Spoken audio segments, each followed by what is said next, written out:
Despite the economic downtrend in 1991, auto racing in the northeastern United States continued to prosper. More events, more of a purse, and lots of excitement, competition, thrills, and spills. Hello everyone, I'm Paul Small, and together with the editor of Area Auto Racing News, Lenny Sammons, Area Auto Racing News proudly presents the 1991 season in review. The season opened for the northeastern portion of the United States, at least on the outside anyway, at the Hagerstown Speedway down in Maryland back in February. Len? Nathan Dubrow, car number 24, experienced a great season. Here he works by Andy Fries on the inside of the track, and Nathan would go on to victory, the first of many during the season. I tell you, Nathan really dominated this first and all-important event of the season. There's really no event in Hagerstown that's not important. Here you see him working through lap traffic, coming up on some pretty prominent cars, including one, Mr. Gary Stuhler in the 44 that you see run in front of him. A very good opening day for Nathan. I tell you, them guys had that race car going. I mean, anywhere I want to go on the racetrack. I could run on the bottom, in the middle, on the top, you know, and I'll tell you, the racetrack was in real good shape, too. Same bad time, same bad channel. It's sprint car racing at Hagerstown. Great season began here with the sprint cars of Central PA. They venture down to the Hagerstown Speedway each year to begin their racing year. And here's Rod Stroop with a droop in his wing going into turn number 3. Not the great way to start a racing season, and believe it or not, he didn't hit anything while he was driving blind. Joey Allen being chased by Kenny Jacobs with Bobby Allen, the scruffy outlaw traveler in the 1A there, also getting past. And there's Jacobs getting by. That wasn't the race for the win, though. The win went to one Mr. Steve Smith. Smith, his first of 23 victories in the 1991 season. Probably the winningest sprint car driver on the Central Pennsylvania circuit.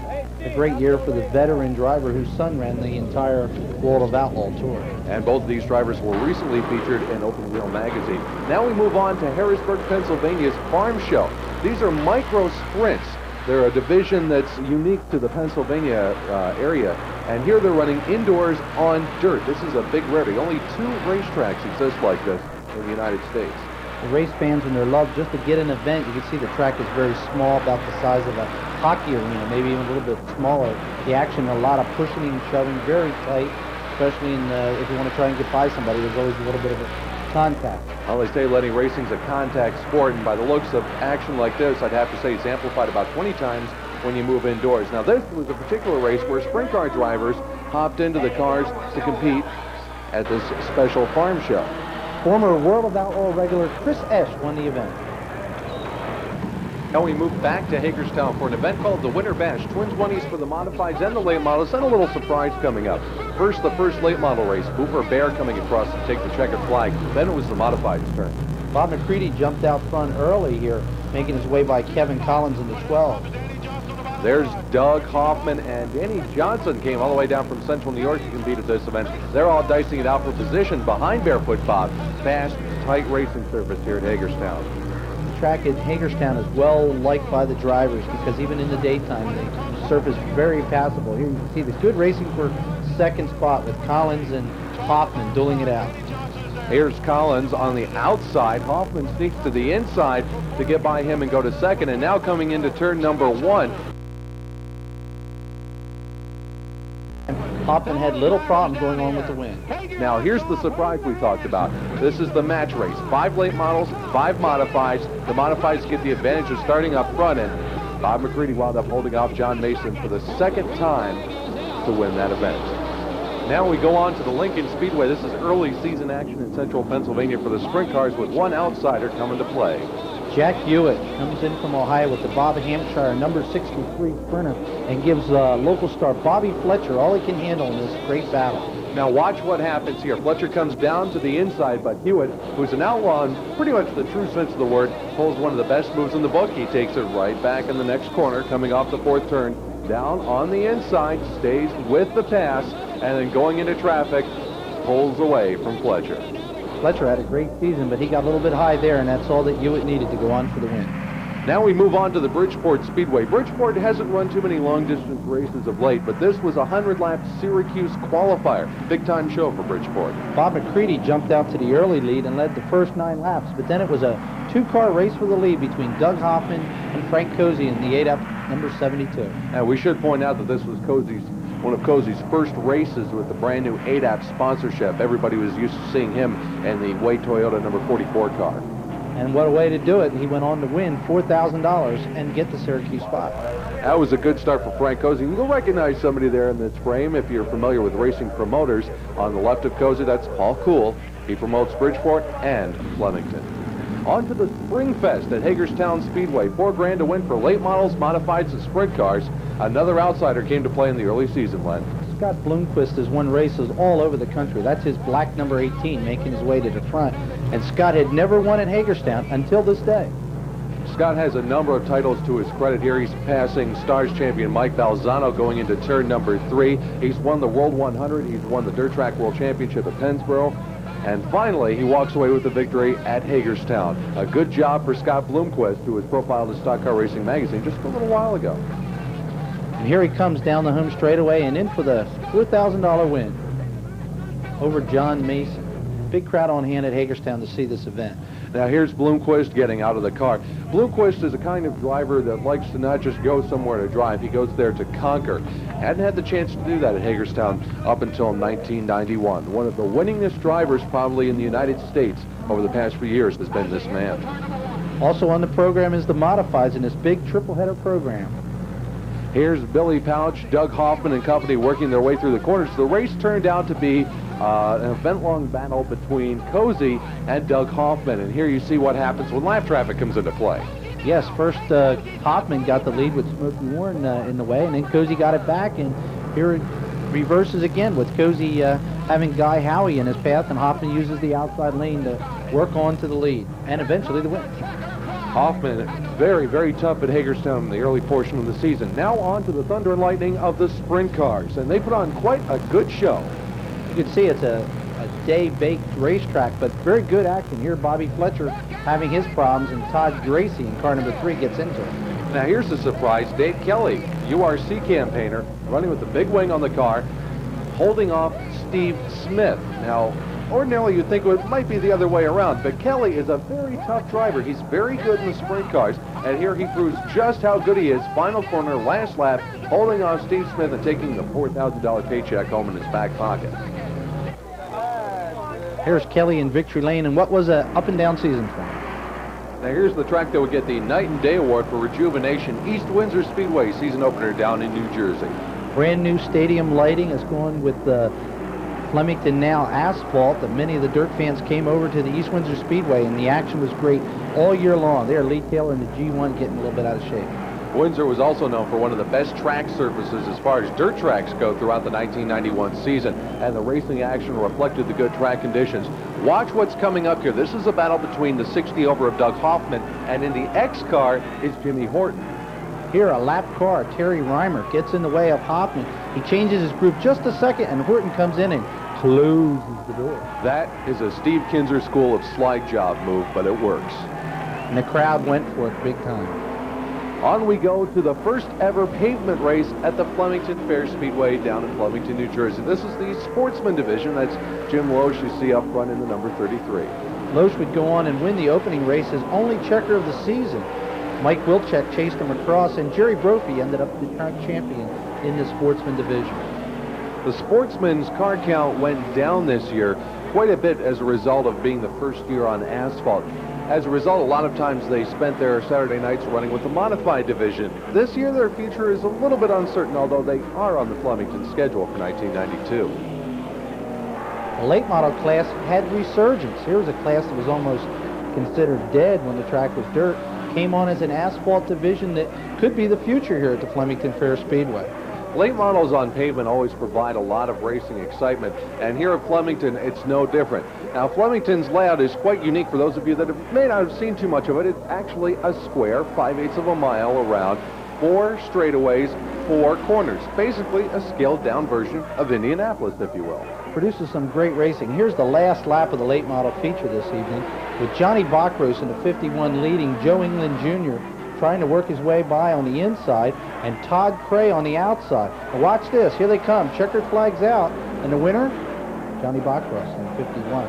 That was what you call one of those classic radiator cap margin of victory. And spins out on the inside. Everingham would make quite a show coming from the rear. At the midway point of the race, Jimmy Horton pinned Doug Hoffman behind a lap car and went up into the #1 spot. However, it was rather short-lived as Hoffman got by. As Horton experienced car problems, he faded back into the middle of the field. And Hoffman became the first ever modified winner on the new Flemington asphalt. Now here's what you call a rocket sled on wheels with a wing. ISMA Super Modifieds. This was quite a show. 15-second laps being turned around a 5/8 of a mile speedway. That's pretty hectic motoring, folks.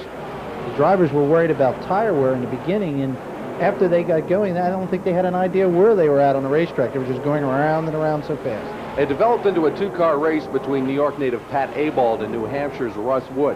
These two drivers would battle for the ISMA crown throughout the season, and they kicked off that battle here at Flemington. Here you see Russ going to the outside of Abald over in turn number 3, swinging off corner number 4, pulling away and taking the victory. On we go now to the Pennsylvania International Raceway, Roger Penske's 1 mile oval in Nazareth for the first dirt asphalt challenge race of the year.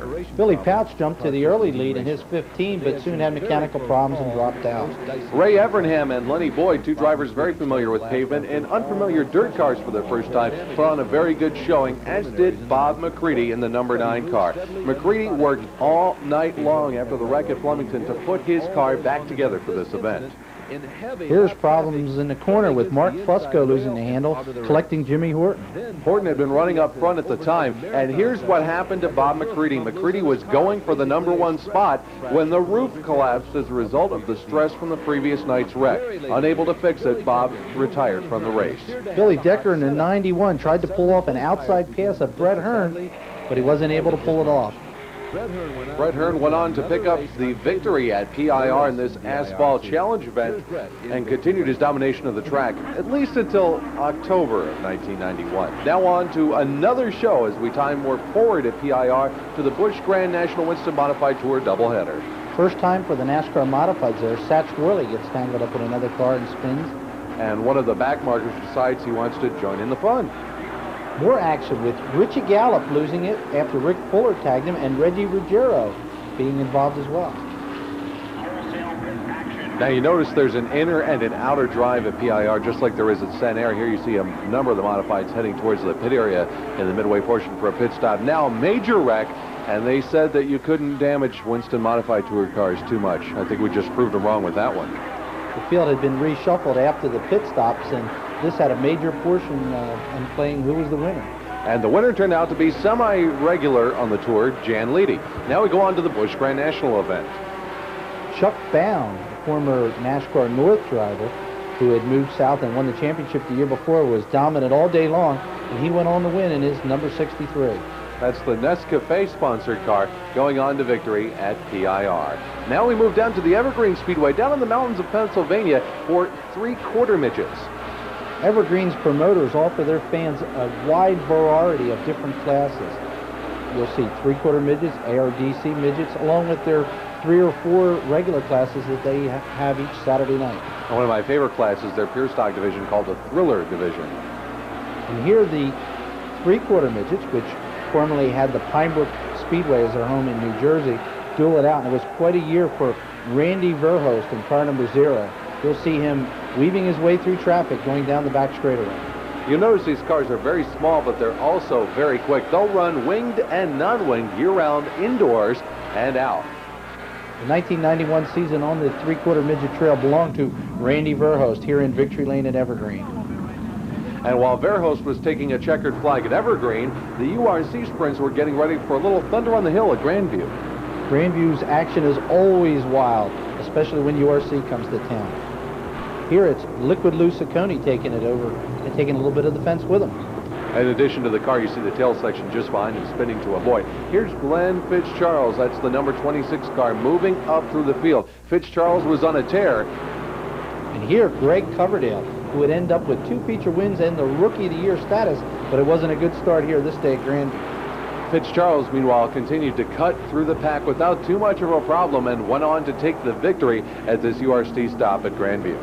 Now it's the World of Outlaws in their first invasion to the Northeast. The Outlaws starting off here Thursday night at the Williams Grove Speedway. It's the first end of a 2-day program. Sammy Swindell running up front, but there's Mr. World of Outlaw himself, the King, Steve Kinser. Another classic Swindell-Kinser battle. Kinser here makes his way to the inside, but Sammy isn't done. He doesn't go down easy. Kinser and Swindell have a very fierce on-track rivalry, and that's part of the draw of the World of Outlaws. A capacity crowd filled just about every venue that the Springs went to visit on their first swing through Pennsylvania. It's not easy for them when they come to Central PA because the locals are very tough. There, Steve Smith Sr. was having a great year, went up in smoke, and he was running right in the top 5 at the time. And there's Kinser taking part 1 of our doubleheader. Now we go to Friday, part 2, and this show worth 8,000 big ones to the guy who crosses the finish line first. Bobby Davis Jr. had just left the Casey Luna number 10 and came out with his own team and won the opener in this series at the Lernerville Speedway as they worked their way east. And then when they got to the Grove, he found Sammy Swindell might be a little bit hard to handle. Meanwhile, further back in the field, the King, Steve Kinser, was coming up through, and there's Stevie, not to be confused with Father Steve Smith, and the Al Hamilton 77. Joe Gertie, unfortunately, tangled with the back straightaway wall and damaged his car very drastically. More incidents, this one involving Donnie Kreutz almost going over, and then Kenny Jacobs had a problem in the 1W car. That necessitated a red flag for refueling. Whenever they have a refueling stop, you can bet that Steve Kinser will be a little bit quicker afterwards, as his chief mechanic, Carl Kinser, always finds a way of getting a little bit more out of the car, and here he finds that winning edge. Again, a replay of the night before. Now watch how it's done. Here goes Swindell trying the low side. Kinser puts the car up on the cushion, gets the slingshot going down into the third turn. Kinser's foot is down, and he's gone. Another World of Outlaw win for the King, Steve Kinser. On we move to the Penn Can Speedway down in Susquehanna, Pennsylvania. Quite an interesting racetrack where big block and small block modifieds compete together. You see a lot of hectic action, and a lot of times it looks like rush hour gone mad. And Brian Weaver could probably attest to that as the Dream Weaver winds up getting on his head here on the back straightaway. Brad Holland in the 280 was also involved in that crash. Brad was later killed in a motorcycle crash on the highway, although the car continued to compete with several different drivers. There's always action at Penn Can. Here you see Mike Nagel getting up into a mess, Billy Williams in the 96 coming by. Here's a battle for the number 1 spot between Kirk Horton in the 8 and the 3, Chuck Akulis. The youngster Horton actually wins out this time over Akulis, the largest feature event winner at Penn Can and 5 Mile Point Speedway as well. So it was a real big win for Kirk Horton. Notice small block, big tires beating out big block with gas and small tires at Penn Can. Now we move on to open competition modified racing at Evergreen. And that usually means Tony Siscone will come by with the Dick Barney red number 14. And here he works the outside to move into the lead position, but his challenger loses it and spins out.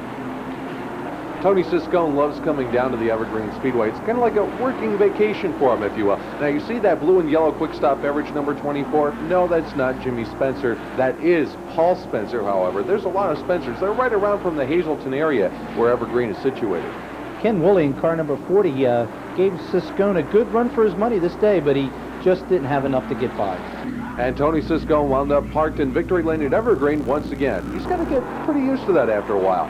Now we move on to the Skull Super Dirt Series show at the Flemington Fair Speedway. The opening act for this, if you will, were the Great American Street Stocks, putting on quite a good show. That's Rick Giannino in the 44 car spinning out. Rick would be a feature event winner there and Central Jersey during the year, but this day it was Andy Trout the winner, a big street stock winner formerly on the dirt. Then it was time for the modifieds to take to the racetrack. A lot of concern in a 91-lap event about tire wear and fatigue. I don't know which one caught up to Brett Hearn, but Hearn losing it here, causing a multi-car incident. David Graham spinning around there in the black number 57. Hearn was off the pace the entire day. Here's a hard hit by Toby Tobias Jr. in car number 44, taking out the big smack of the guardrail. Doug Hoffman dominated this race, leading every lap to go on to victory. We go back to the hill known as the Grandview Speedway for this small block modified show. Every Saturday night at the Grandview Speedway, you'll see some of the greatest racing. And one of the best drivers on hand each week is Craig Von Doren, here having problems with his 1C in the 4th turn, and then again in the 2nd turn as Jack Fulweiler hits the wall and Von Dorn again gets tangled up. Von Dorn was the defending track champion, would not hold on to the track championship in 1991. Here, Jeff Strunk and Warren Kohler race for the lead. Strunk would get the lead and go on to the win with Tom Mayberry moving to the inside and taking the second spot. Mayberry would be the track champion the first time ever for him. Grandview, one of the toughest, most competitive racetracks in the northeastern United States. Back we go to Evergreen now, where some drivers were going a little over the top in their efforts to win. A quick stop back to Evergreen, but it's well worth the stop here. We have Ed Spencer Jr. now in the 24. This is another one of the Spencer family. Paul, who we just saw in that other ride, had taken on a different ride, so brother Ed Spencer gets in the ride, and watch this, the last lap. The big winner at the track, Russ France, in the 110, is all over him. Going down into 3 and 4, you guys could say you could say they were trading paint, but actually they're trading Nerf bark for him. Spencer gets the victory, and usually when the Spencer family is involved, there's always that story that the Spencers are fighting folk. And there was a little bit of conversation down in Victory Lane, if you will. Sometimes heated, sometimes not so heated, but interesting nonetheless. I'm sure the fans were perking their ears up to hear this one, but in the end, they celebrated. That's the way you want to see a race end. They shook hands, put their hands up in the air, and a great win for Ed Spencer Jr. Now, my question is, who bought the beer after the race? Anyhow, let's go to the street stock division now at Evergreen. Again, another Spencer. This one a cousin and brother Jimmy Spencer, who runs on the Winston Cup circuit and a former great runner at Evergreen, thinks he might be the best Spencer yet to come along. He's very young and carries the blue 24 to Victory Lane. Gary Spencer. And here's Gary sharing a few quiet moments with Miss Evergreen down in Victory Lane. On we go now to the Penn National Speedway. This is the third leg of the Pennsylvania Tri-Track Small Block Circuit. Sunday nights belong to Penn National, and they get a good field of cars and some wild action on the big half-mile track. This track is pretty much flat, but the drivers will go fast all the way around, and there's a pretty serious incident. Randy Masser ended up with the worst of that, getting spun around. These drivers are not afraid to go 3 wide at this racetrack, and they're not afraid to dice it out either. Here's 2 real veterans doing battle. Smokey Warren in car number 83 on the outside, and Billy Schinkel in the 714 go at it for the feature event win. And here's Schinkel on the outside getting that lead. And Schinkel comes off the corner, inside or outside, doesn't matter. At Penn National, you can run just about anywhere. Schinkel on this night used the outside to go up into Victory Lane. Now we go to Selinsgrove for some URC racing and some rolling. Wild action here with car number 12 losing it, and Glenn Fitzcharles, another time already in this tape, getting upside down, car number 26. You can see how soft they are on the right rear tires on the sprint car. You notice Fitzcharles' tire was bouncing up and down on the rim after that flip. Todd Rittenhouse here holding Fitzcharles off. Yes, he came back and raced, but Bob Swavely takes it over. He didn't come back from this one. And here's one of the biggest reasons why sprint cars are now more and more often running wings. You can see how the wing absorbs the impact of the wreck, like in this from the regular portion of the show at Selinsgrove featuring the Central Pennsylvania sprint cars. That was Kramer Williamson taking it over in a Wild Series wreck, and here's some more trouble down around the bend. At this show, a lot of outside competitors came out, and Fitzcharles put a big wing on his car to join in, but it was Todd Schaefer who would go on and take the victory. Schaefer, a new regular at Selinsgrove this year. Now here's a division that's running on both services for the first time on a more prevalent basis. We're talking about the ARDC Midgets. Primarily known as a dirt racing club, they're now starting to branch out into the pavement wars. They did many years ago and then became more or less just a dirt organization, but now the asphalt becomes more appealing as microsprints take a lot of those dirt dates. It was Liquid Lou Ciccone taking the championship in the ARDC this year, and at this particular show at Evergreen, Ciccone proved that he definitely can handle his way around a racetrack in a midget as he went on to take a very popular victory. That's Ciccone in the Kalen number 75 with the win here at Evergreen. We move on now to a place called the Bedford Speedway for some late model racing and some late model wrecking. Watch this impact. Bam! Jim Bernheisel collects this spun out number 39 of Mike Cass, and look at the damage. Bernheisel's a car builder, by the way. You've probably heard of that late model chassis floating around, used by a lot of drivers. And fortunately, the chassis, including Bernheisel's own car, held up to this kind of abuse. Both drivers were able to come out without anything more than the usual bumps and bruises. The winner this night and many nights at Bedford and other tracks was Rick Eckert in car number 0. Rick has also a sprint car, but this year it was the late model that he concentrated on. and he was the biggest feature event winner in the Northeast in that division. Now we go on to probably one of the wildest, if not the wildest show of the year at Lincoln. Chris Haletic, a young rookie driver, car number 54, has all he can handle this evening. Bobby Fletcher up behind him is battling for position. They're battling for the lead 3 deep as they come off the corner.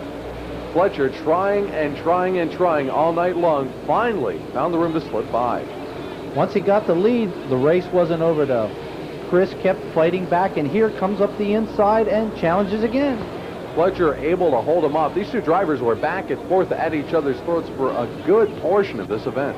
Fletcher is a young driver also, and here they touched just a bit, and he held right in there. Coming up quickly, Don Kreitz, a very experienced driver. And you see what happened as Fletcher went into the corner too hard trying to get by Haletic, rolled the car over, and a stunned, surprised, and probably relieved Chris Haletic wound up in victory lane for the first time ever as a sprint car driver.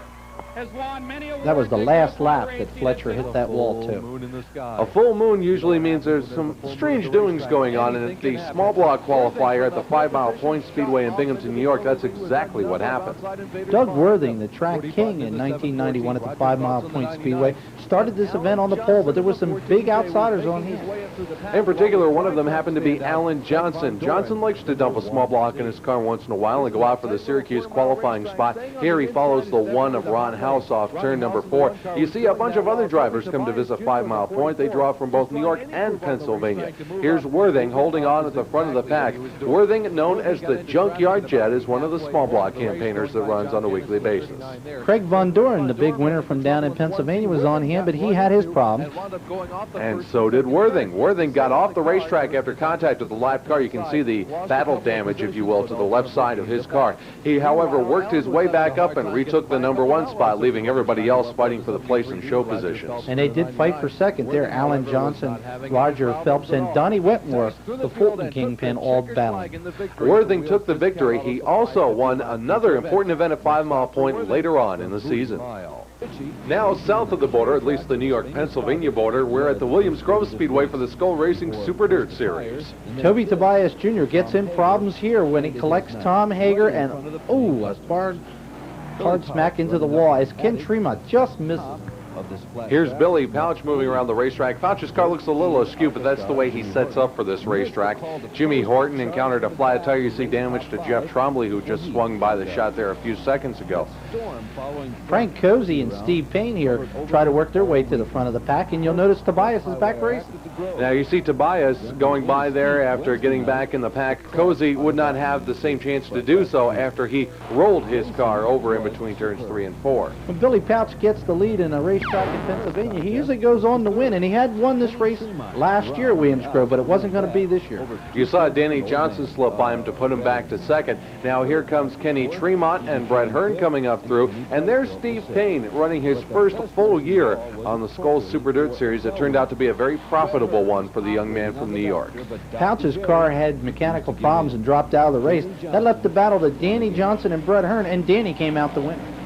Danny having a good first visit to Williams Grove. Now we move on to the Port Royal Speedway down in Pennsylvania for the special midweek sprint car show. And just coming by, you saw Barry Camp. Barry on a tear big time at Port Royal this past season. The veteran driver won several events, as did Randy Wolf in car number 57. Randy lost the ride in the Whitmire 1W earlier in the year, joined on to a new team, and went on to win this big race during the midweek. Now here's something we haven't seen yet in our year in review so far. These are the Budweiser Super Sportsman cars on one of their tour stops. Their regular home is the Silver Spring Speedway down in Pennsylvania. And you see these guys can mix it up just as well as their bigger sprint car cousins. Here's a problem with Rick Eichelberger. Developed troubles and tangled with a couple cars, including Dave Courtier, car number 76. These cars look like URC sprint cars, and to a point they are, but they carry onboard starters and their wheelbase is just a tad bit longer. They can just get and go, and here they do it with Frankie Hearn, car number 07, getting the lead and going on to win this special Thursday night event at the Port Royal Speedway. On we go to one of the Winston Modified Tour shows at the Thompson Speedway, and this one was quite a barn burner. This is the Northeast opener for the Modifieds, and Jeff Fuller, car number 8, had the early lead, but he lost it to Tom Baldwin, and now Jamie Tomeno in car number 2 goes by. The Jet working up towards the front of the pack, as was Richie Gallup in the 0 and Reggie Ruggiero in the 69. Action was close all day long at Thompson, which offers an outside group for the modifieds to work on by. And there's Stephen Park and Doug Hebron used that outside group to get by Ruggiero. Ruggiero would try to return the favor later on to no avail. Back up front we go. Tom Baldwin having all he can handle with several competitors dicing on his rear bumper. There you see Jan Leedy and Richie Gallup moving through, and there goes Rusty Ball up into the wall in turns 1 and 2. Jan Leedy, a uncommon regular on the track there, gets problems right behind him as Charlie Pastriak hits the wall. Coming through the corner, there are the Fuller boys, and there goes Jeff Fuller in the 8, getting spun around after contact with George Kent in the 21. Close finish as Rick Fuller, car number 44 in the Fiore car, takes the win over Mike Stefanik, Tom Baldwin, Richie Gallup, and Jamie Tomeno. Next up for the Modified Tour, a stop at the New Hampshire International Speedway, big, fast, 1-mile super speedway. Again, Jeff Fuller in car number 8 is a big factor in this event. Stephen Park in car number 77, the early leader, but Fuller's right there. The modified drivers absolutely love New Hampshire. It's a big, wide racetrack. They've got plenty of room to race on. Very smooth, very fast surface. Doug Hebron, a former Winston Cup competitor, back with the modifieds, takes car number 3 to victory, but Jeff Fuller gave it all he had on that final lap. You see him sliding high, but it was Hebron who went on to win over Fuller. Jan Leedy, Tom Baldwin, and Rick Fuller in car number 44.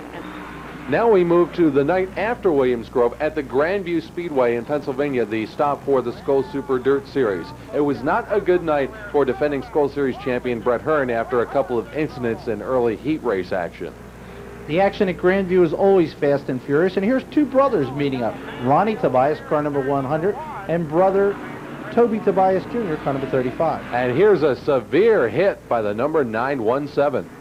Bill Tanner was thinking of running the entire Skull Series until that crash. Now here's Kenny Brightwell having immensely good luck. He's got that smell that means, yes, I drew the pole position. And that meant the difference here in this race. Kenny had picked the pole in the Big Freedom 76 in 1990 and led all the way. He did that in this event as well. Here's Alan Johnson cutting a tire on the left rear corner early on in the event. It was not a good night for a lot of the Skull Series regulars. Butch Tittle, Bob McCready, and Billy Decker all getting caught up in an incident in between turns 3 and 4.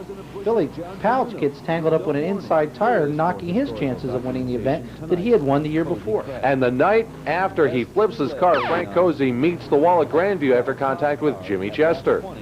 There's some more action with Ray Swinehart, a regular at Grandview, getting tangled up and hitting the wall. Brightbill leading the way.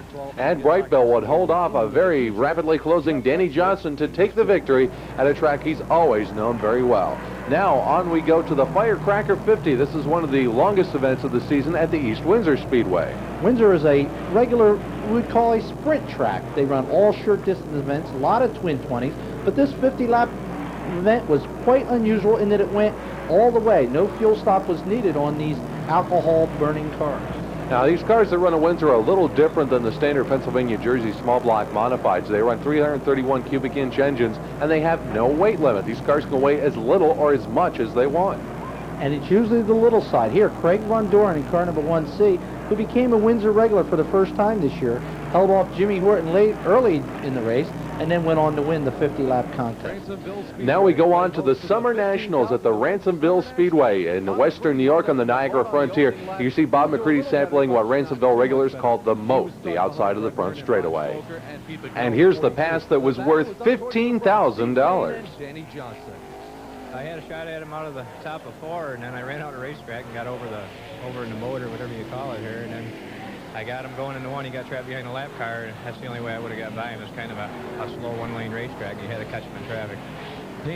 Steve made the move to go by and go up into the number 1 spot with Danny trying to chase him down. There was good action all the way through the pack. There's Alan Johnson working some heavy lap traffic. Just behind him is Bob McCready and Pete McNell, a man known as Mr. Small Block. More about that later. Frank Cozy, Ron Smoker, and Jack Johnson in action. Halfway point, Steve Payne has put some distance between himself and Danny, and now he is going to start lapping a lot of big-name drivers. First, Doug Doug Hoffman in car number 1. Hoffman's car was off the pace the whole night. Then he got by a former Summer Nationals winner, Billy Pouch, then got by Brett Hearn. He's lapping these people. He's not passing them for position. That's how strong Steve Payne was on this day. Taking home the $15,000 payday in a caution-free race. Yeah, it's pretty hard to believe for all the how slippery it is and all the crashes they had in the heats and consies and stuff. Everybody drove a real good race and everybody used their head and it went real good. I found it hard to believe there was no cautions. Just 24 hours after the Ransomville race, the dirt circuit drivers did the two-step down the thruway to the Lebanon Valley Speedway out near Albany for the next Skull Racing event. Howie Commander's big, high-banked oval always gives plenty of racing room. And this night was no exception. A wild show for the Skull Series at the Valley. Here you see Jack Johnson. And in the 3J, no, that's not Chuck Akulis, that's Jeff Hetzler driving that Kawasaki-owned mount.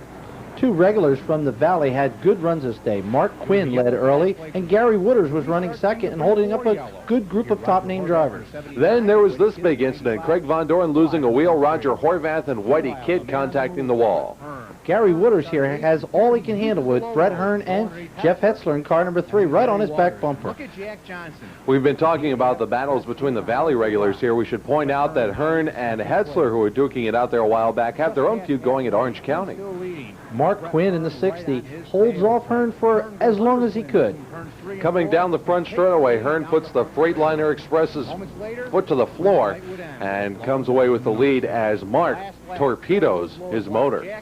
Good run for third. Regular Mark Fleury in a 52, and outsider Billy Pouch threads the needle past Jack Johnson. Quite the impossible move on the big high banks of the Valley. Brett Hearn goes on to take the victory. Now they two-step down the thruway again, this time winding up in central New York at the New York State Fairgrounds for the annual night show on the Skull Series at the Moody Mile. The drivers under the lights, the track surface a lot different than it is during that sun-baked day races, and the action is pretty exciting. Matter of fact, speaking of the track surface, Lundy, this surface for this particular night show is probably the best that it's ever been, and the racing certainly reflected that. Doug Hoffman in the TaylorMade number 1 leading the Freightliner Express number 6 of Hearn here in the early portion of the race.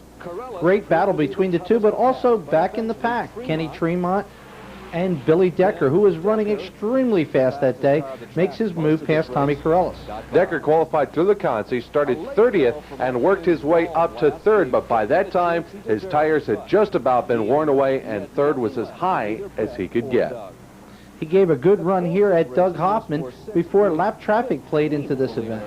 And lap traffic produced probably the most spectacular moment of this entire race. You'll see what we're talking about in just a moment. This is a battle in lap traffic for a driver who finished 6th, a guy who always runs at the Moody Mile, never has much success, done good, Billy Wilson in the yellow and white number 7. And here's that lap traffic. Hearn coming up on it now. This is the exciting part of the event. The moment of tonight's Moody Mile.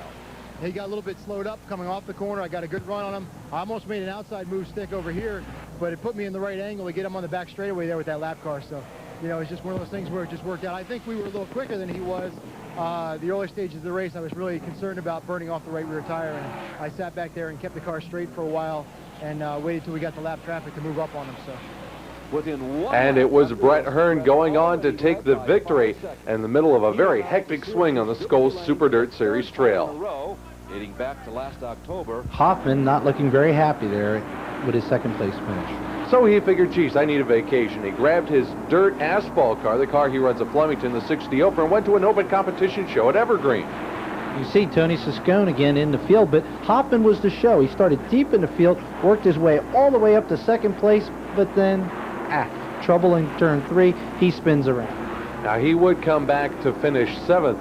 Meanwhile, Tony Siscone was back at it again, trying to win another open competition show, but he had somebody in front of him this time, one Paul Spencer. And here's the battle going into the final 2 corners. Spencer holds off Siscone to take the open competition victory. A very popular win by the with the fans, and Spencer as well, because Siscone is not beaten very often when he makes his toe up to Evergreen. Now we switch to another pavement track in Pennsylvania. This is the Mahoning Valley Speedway, and that, folks, is a 4-cylinder stock car becoming a sub-mini compact. They run many classes of subcompacts and street stock, but the small block modifieds are the headline class. That was quite a brake check if you paid attention to what happened there in the fourth turn. You can see this track is very small. It's about a quarter of a mile, and it's almost perfectly circular. It's like driving inside a cereal bowl. The track had been closed for many years and reopened after Dorney Park closed.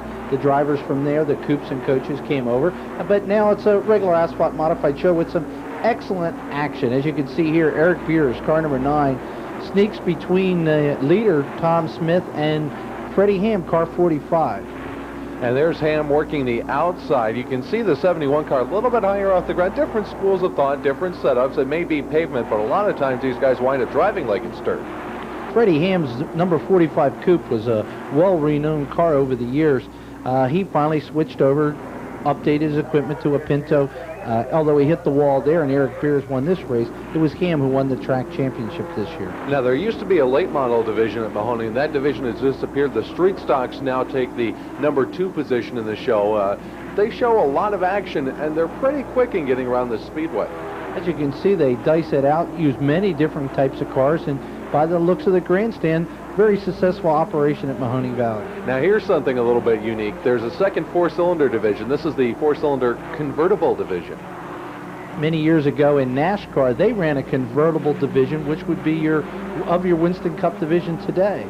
And if you'll notice, some of the cars here in this 4-cylinder convertible class are painted to look like Winston Cup cars. They actually do get a bonus in their paycheck for doing that. You might notice along the way the old Darrell Waltrip number 17 Tide paint job, the Goodwrench number 3 of Dale Earnhardt, and some wild action. You can see these drivers definitely like to mix and match, if you will. Now we're back to the regular hardtop 4-cylinder, if you will, and some action there. You can see a couple of the other Winston Cup style paint jobs and some more of the action at the Mahoning Valley Speedway. We move now to the Hagerstown Speedway once again. This is the annual Tony Armour Memorial, not for the late models, but the semi-late models. This is their big event. And the only difference between the semi-lates at Hagerstown and the late models are basically just some engine and tire differences. From the outside, they look exactly alike. They put on some great racing as a second division to the late models at many of the tracks, including Hagerstown. Brent Smith went on to win this big event, the Tony Armour Memorial. Now, the regular Big Brother late models were on tap for this event as well, and they put on quite a show, as they always do. There's Charlie Schaefer, the black number 12, weaving his way through the pack. But as it happens so often during the year, Nathan Dubrow, car number 24, was the big winner. Here you see Dubrow cutting through turn number 1 with some pretty heavy company in front of him. They would eventually wind up behind him. Les Hare is one of the competitors that is up in front of Dubrow just for a short period of time. You might want to notice also that this is a night show now at Hagerstown. The track is much different, tacky, big, wide groove, plenty of room to pass.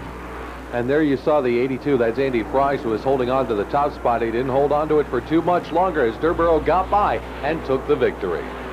One of many during the season for Nathan at the Hagerstown and other speedways. Now we go on to an event here at the Big Diamond Speedway. This is the first stop of the Pennsylvania Tri-Track Small Block Circuit. They run every Friday night, and this is one of their big events of the year, the annual Georgie Stevenson Memorial, a Twin 20 event for the small block modifieds. Now you see a lot of tough competitors here every night. You also see a lot of action as in this parking lot incident on the front straightaway. Kenny Brightville's in the back of that. Dwayne Howard went on to win the first race, and the reason we mentioned Brightville, well, just watch and find out. Competition at Big Diamond is always strong, and you can see here in the early laps of the feature some great competition. And here you see Kenny Brightville trying to work his way to the front of the pack with Billy Schenkel in tow. Brightville making a slow but steady charge for a 20-lap race to get to the front. Donnie Erb is up front leading this event, while Brightville takes second from Paul Cook in car number 147. And here comes Brightville with a winning move on Erb going into turns 1 and 2. Brightville, a former Miller 300 champion, late model driver, small block modified driver. His first year running for the Big Diamond Track title. Not only did he win the race, he won the championship. We move to the Evergreen Speedway for some more TQ action. The TQ midgets are very small but very fast machines. They run about 700 horsepower, and they only weigh about 1,200 pounds. That's Randy Verhoost in the Zero. His brother Paul Verhoost was also a feature event winner in this club during the season. And you'll see these cars running with wings most of the time, and they are exclusive to pavement. That's Johnny Coy, Joey Coy. There's a lot of brothers that run into this class. And here a wild crash with Andy Storer getting upside down. You notice again why cars of an open wheel variety tend to run wings that helps to absorb the impact of a wreck such as that one. Another Randy Verhoes victory. He had a large string of them this year. Now we go back to the East Windsor Speedway in New Jersey for some more action. This is a Sunday night big block invitational race. And not that many came, actually, but some of the small block regulars, Doug Hoffman in the 60 and Billy Pouch in the 15, put big blocks in their cars for this event. Meanwhile, Jimmy Horton was sticking with his old tried and true ride and wound up getting stuck with another competitor who wound up looking the wrong way on a one-way street. That was Darren McCaughey, a good runner there this year. Despite the big blocks, the big names that came in, it was Newt Hartman with his regular small block that he ran at East Windsor who would come off with this feature event win. Here's Horton with troubles in car number X, and Chip Slocum 747 driving underneath. There's defending track champion Scott Purcell in the number 9 car being challenged by Pouch, and there's Newt Hartman flying around this very fast surface to take the victory. We move on now to the Sanair Speedway for another stop on the Budweiser Dirt Asphalt Challenge Series. They come off to the green with Toby Tobias Jr. bringing them down. And also in the field for this event, Bob McCready. We'll focus on McCready in this race as he put on quite an interesting show. This race also changed the entire scheme of the Budweiser Dirt Asphalt Challenge points race. Mark Kenyon had a good run going in his car number 17, sponsored by the Caesars Resort in the Pocono this year. There you see Brad Hearn with his black-trimmed Freightliner number 6, Doug Hoffman following him around the racetrack. Here's where the McCready story starts. Early on in the race, Bob loses it all by himself. He winds up having to put on tires, but he stayed on the lead lap. When Flemington paved their track this year, Mark Fusco became an asphalt driver for the first time, and many didn't know how he would do. He did extremely well at Flemington, but he also did real well leading the race here at Sanair. As a matter of fact, he held off Brett Hearn for quite a while, and then Hearn tried the inside lane around turns 1 and 2 and found even that may not be that successful. So he tried the outside, and that didn't work. Now Doug Hoffman moves in. And then Fusco miscues trying to get around the lap car, and that was all the room Hearn needed to get by and go up into the number 1 spot. But that's not the end of the story. While Hearn was in the lead, this race was far from over. And look at this wild matchup as drivers go every which way. Hearn had been caught by Doug Hoffman and Frank Cozy in traffic, and meanwhile, lurking back was Barefoot Bob. Once I got by Lenny Boyd, he was, he was a hang-up for us. He's got mid-phase corner speed, but he doesn't have much straightaway speed. Meanwhile, up front, Fred Hearn's number 6 developed uncommon problems, and he was out of the race, giving the lead to Doug Hoffman. And McCready was ready to take advantage of an opportunity, and he did just that, sneaking to the inside of Hoffman with just a few laps left and going on to take an extremely popular win up at Sanair. It was a break of a big dry spell for Bob on the pavement. The next day, the boys moved to dirt again, something they're more used to, and they had to bring 2 cars this weekend. 2 cars, 2 haulers, twice the amount of work, and for some drivers, twice the amount of headache, though not necessarily for reasons of bringing equipment. Now watch what happens on the start of this race here as Toby Tobias Jr. barely gets by this incident. Dennis LeBon had spun, and Tobias was able to slip right on through. Danny Johnson in car number 27 was back to his old colors. And there you see the number 1 car of Pat O'Brien, the defending Mr. Dirt small block. There you see the one of Doug Hoffman. Now, you notice the colors are a little different. They picked up Coors Extra Gold sponsorship halfway through the season. End result, Hoffman's wearing black and gold. There was another number 1, too. Big winner up in Canada, Luke Plant. And as Plant was going around Billy Decker, Brett Hearn was going around some of the slower traffic as Danny, noticed carrying his original colors, was holding on to the top spot. Here's Cozy, Alan Johnson, and Kenny Tremont running in close order, and it's Cozy who loses the handle and spin. He gets tagged by Sammy Rogers. As the field goes by, Danny goes on to victory. Yeah, sometimes they say, you change your color, you change your luck. So, I don't know, maybe we got our luck back. Let's see what happens. The luck of the new race, new place, same country. This is Autodrome Drummond up in Quebec. Sean George on the pole this time. Danny Johnson's on the outside.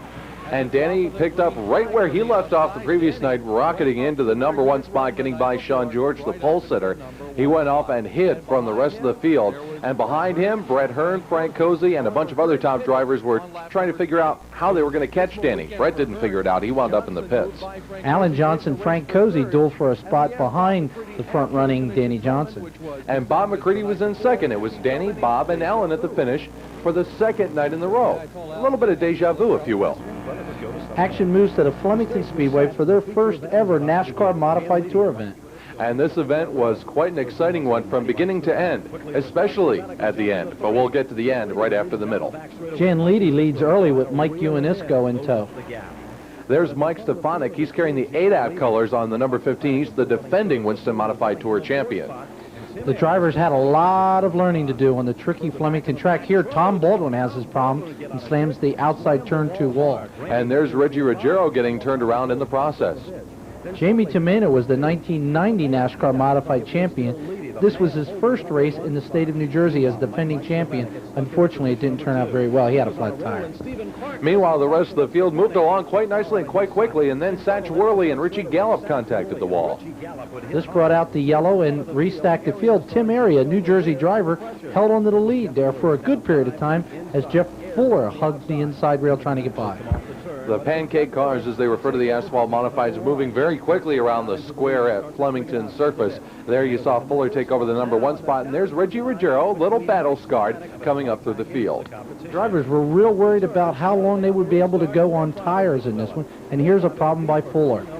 Fuller having to drop out of the event. Now we get towards the end of the race, and here comes Ruggiero making a move on Stefanik to go up into the number 1 spot. It looked like Reggie was going to come out the winner in this one as he held off Stefanik down to the final lap. Then George Kent and Doug Hevron and a couple of other drivers moved in to complicate things. But it got real controversial when a yellow appeared right at the end of the race. Ruggiero, as you'll notice here, slows his pace. And he's followed by a couple of other drivers. Now the checker flag coming out as the caution flies, and there goes George Kent. Kent passes by everybody. Did he win the race or not? He got to be in victory lane, and if you'll notice, prior to that, you saw the yellow flag waving off of turn 2 that showed that the race was clearly under the yellow. It was appealed to NASCAR, but it stayed Kent the winner. Now we move on to URC action from Selinsgrove, and quite a hard hit. 1990 Rookie of the Year Dave McGuff, a former Sportsman competitor, takes a hard ride. The URC field lines up for their feature event here at Selinsgrove, a very, very fast racetrack that almost didn't make it even the first month of the racing season. They actually gave drivers 4 weeks notice that they may not be running at the beginning of April. They had some problems with the town, were able to work it out with a little added amusement tax and keep racing. Here are the regular sprints. And here, moving through the corner, a couple of the top competitors. Fred Raymer was the kingpin this season in the car number 99. He won not only the Selinsgrove Championship, but also took the Busch Cup Series, which is a combination of points of all the Central PA tracks. A very good year for Fast Freddy driving that number 99 car. Now we move to something a little different. You saw the micro sprints at Harrisburg. Here's what they look like outside. This is an uncommon track for them. It's actually almost a super speedway for the micro sprints. They usually run a much smaller track. There with wings on, they could go real fast at Grandview. And this is the URC portion of this event. The feature events, by the way, were rained out. What you're seeing are heat race action here, and there's some pretty intense action coming up. Glenn Fitzgerald had wished the races maybe rained out a little bit earlier. We saw Glenn have problems already twice on this tape. This day here made number 3 for him on the tape. As you'll notice, he goes by us on the inside as Todd Rittenhouse got out of shape, but wow, watch him go down the back straightaway. I lost count of how many flips he took when I first saw this. Fortunately, Glenn emerged without any major injuries. Now we move back into New York, into the Mohawk Valley, to the Fonda Speedway for their stop on the Skoal Super Dirt Series Trail. It was a night for the hometown boys. Fonda's tradition came alive again. Here, Jeff Trombley leads Mike Romano and several others, but it was one of Fonda's longtime veterans, Dave Lape, who really shined on this evening. You notice Lape had some body damage. That was the only damage to his car. It certainly didn't affect his car's performance. Here you see him ducking inside and outside, finally getting by Jeff Trombley to go up into the number 1 position. Trombley, yes, a Fonda regular. Jack Johnson, another Fonda regular, right behind, and Mike Romano, and they're a living legend at Fonda, Lou Lazzaro. having problems this night, but Lou did win 2 features during the season. And here's Jack Johnson moving along with Mike Romano, and there's Brett Hearn. Hearn would not be a factor in this race. Again, the race belonged to the Fonda regulars. Most specifically, the race belonged to Dave Leip, who had amassed a huge lead by the end of the show. And Leip would go on to victory and a big smile on his face. The main attraction. The next event was the NASCAR Winston Modified Tour event at the Riverside Park Speedway in Agawam, Massachusetts. This is a real tight track, but it offers new pavement and a lot of passing. You'll see action all the way through the field. No single file line here. Here Stephen Park runs the inside line with Stan Greger on the outside, proving Lenny's point that there's more than one group to this racetrack, although most of the time they actually stay to the outside line. Park, a former runner at the Riverhead Raceway, now he's a tour regular, does a little bump and run there with Gollop trying to push him out a little bit so he can get that line. Drivers love running at Riverside Park. It's quite the exciting place. Richie Ruggiero does absolutely spectacular work here. Here he's in front of Richie Gallup. Reggie is a regular at the Riverside Park Speedway when he's not on the tour, and you can see here he works low, works high. Unfortunately, he spins out while leading. You might say he got worked over, although he recovered from it. Came back, got the lead, and went on to win this event. Here he makes the winning pass past Richie Gallup. Ruggiero comes around the corner in lap traffic and goes on to take a popular victory at Riverside Park, one of their modified tour stops. Next, we move to a place called the New London Waterford Speedball up in Connecticut. They run many different classes here of street stocks, late models, a lot of enduro races, but their headline class is a modifieds. Here we find some street stocks and late models that really put on quite a show. Here, 3 wide. Is there room? Yes, there just might be. No, wait a second. Maybe there isn't. I'm not sure. Somebody's going to have to move here. Ouch. As you can see, the fire crew ready to move on to the spot. Here's more trouble. This is what I'd call the broad-sliding behemoth ballet. He had straightened out, though. He's back on his way. Then again, maybe he's not. Have you ever heard of a racetrack with a water hazard? Waterford. Hey, I'll buy it. Here's another guy buying it here. Watch what happens in this incident. First the wall. Ouch. More trouble. And here's one driver who obviously missed that important physics lesson in high school, the one about mass and motion. Natty has also something to say about the official. Must have been a problem on the track, but now it's all cleared up. Oops. How do you do? Not so good, thanks. Some very serious racing does go on in their modified class. It's a restricted modified, much like the Winston Racing Series modifieds that run at Stafford on a regular basis. And they produce their fair share of action, too. These cars move along at a pretty healthy clip, and they crash at a pretty healthy clip, too. Ted Christopher, the yellow car at the back, a big winner at the track, was involved in that crash. Here's one of our spy camera views off the first turn at the Thompson Speedway. These are street stocks, or strictly stocks. There's many different names for the classes, but the action is nonetheless the same. And these cars will wreck just as bad as anything else. Watch this upcoming slide for life down the back straightaway. On the roof, no less. Sign that guy up for Joey Chitwood. The Skoll Series was there for the Asphalt Challenge. And what a show it was. One of the best shows of the Budweiser Dirt Asphalt Challenge Series. Look at this. 3 wide racing during the qualifying heats. The car without a number on, Ray Everham bringing around for the start, but Doug Hoffman gets the jump. And then all of a sudden Jeff Hetzler gets sideways and winds up collecting Mark Fusco. Did not look like a hard impact, but Fusco did suffer a sore shoulder. They checked him over and he was okay. Cozy runs real tight, trying to work the inside of Hoffman, while Horton works the outside of Everham. They're sliding around the track. And here's Hearn working on Scott Kania and Jimmy Horton at the same time. The guys were all over the racetrack on this day. Scott Kania really got a chance to showcase his driving talents. This was his first year on asphalt, having Flemington as a regular base, and he really put on quite a show at Thompson. Now look at this. 3 Flemington regulars, 3 wide, in Connecticut, of all places. That's Lenny Boyd in the weight 22 ducking to the inside. Boyd has run midgets, then asphalt modifieds, and now dirt modifieds. And here they go again. Here's Kania and Hearn still duking it out all race long.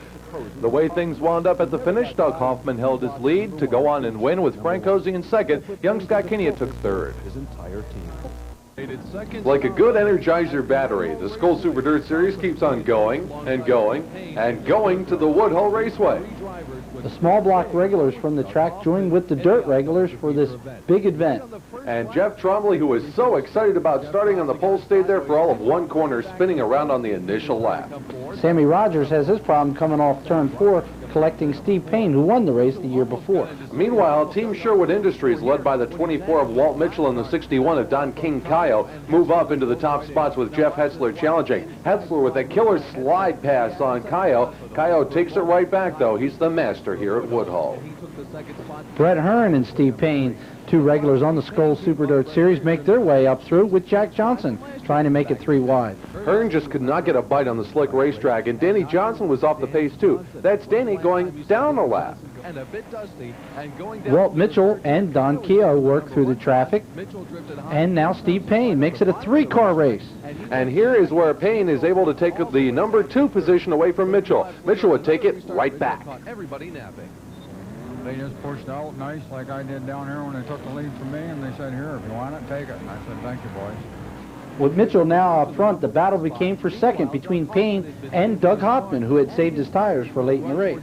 Hoffman tried to get up into the number 1 spot after he caught up to Mitchell, but he could not find the outside of the racetrack. Conditions were dusty. Visibility was a bit on the poor side. Walt Mitchell comes home with a victory at Woodhull. Beat the Invaders at Woodhull. It's a real nice race, and I loved it. The biggest race I ever won in my life. Now here's something completely different. This is the Path Valley Speedway in Pennsylvania where they run micro sprints. Len, these aren't micro sprints. No, these are late models. Path Valley runs in conjunction with the Hill Valley Speedway with the micro sprints, but they bring in some special events at Path Valley. They run full-blown sprint cars, and they tried the late models this year. And it was a good show here. As you can see, Doug Burkholder in car number 77 working the outside. And there's Burkholder coming off corner number 4. Track a little bit slick on this night, but it made things even, and it certainly made things interesting. You can see Burkholder working through traffic and taking the checker flag. Note where the start-finish line is, way down by the first one. We swing back to the Grandview Speedway for one of the special events on their calendar, the Forrest Rogers Memorial. Freedom 76 is well known at the end of the season, but to the regular drivers of the Grandview Speedway, the Forrest Rogers Memorial is a big, big event. Here, Sam Schoenle, 21, gets tangled up with a host of other cars. Now here's Billy Pouch in the number 15 car. Pouch took the night off from Flemington. That's a rarity to come out and run this show, not in a modified, but in a school bus. Pouch teaches lessons to some of the younger drivers early in the year, and he uses this car to do it. He needed a car that can conform to the Grandview rules, so he switched his school bus over, and he taught some more lessons to the whole field. Here you see Pouch doing what he does best, going fast, turning left, and blowing by everybody as he heads down the back straightaway. Rick Buckwaller had a real good run going here and holds the early lead right on through to a strong Billy Pouch challenge. Here comes Pouch going down into the first corner, drops it down though. Billy has this habit of being able to run just about anywhere on the racetrack, and although Buckwaller held him off on this occasion, he didn't on this one as Pouch finds his way by and into the lead. I guess you could say Pouch took him to school that night and brought himself home safely a paycheck.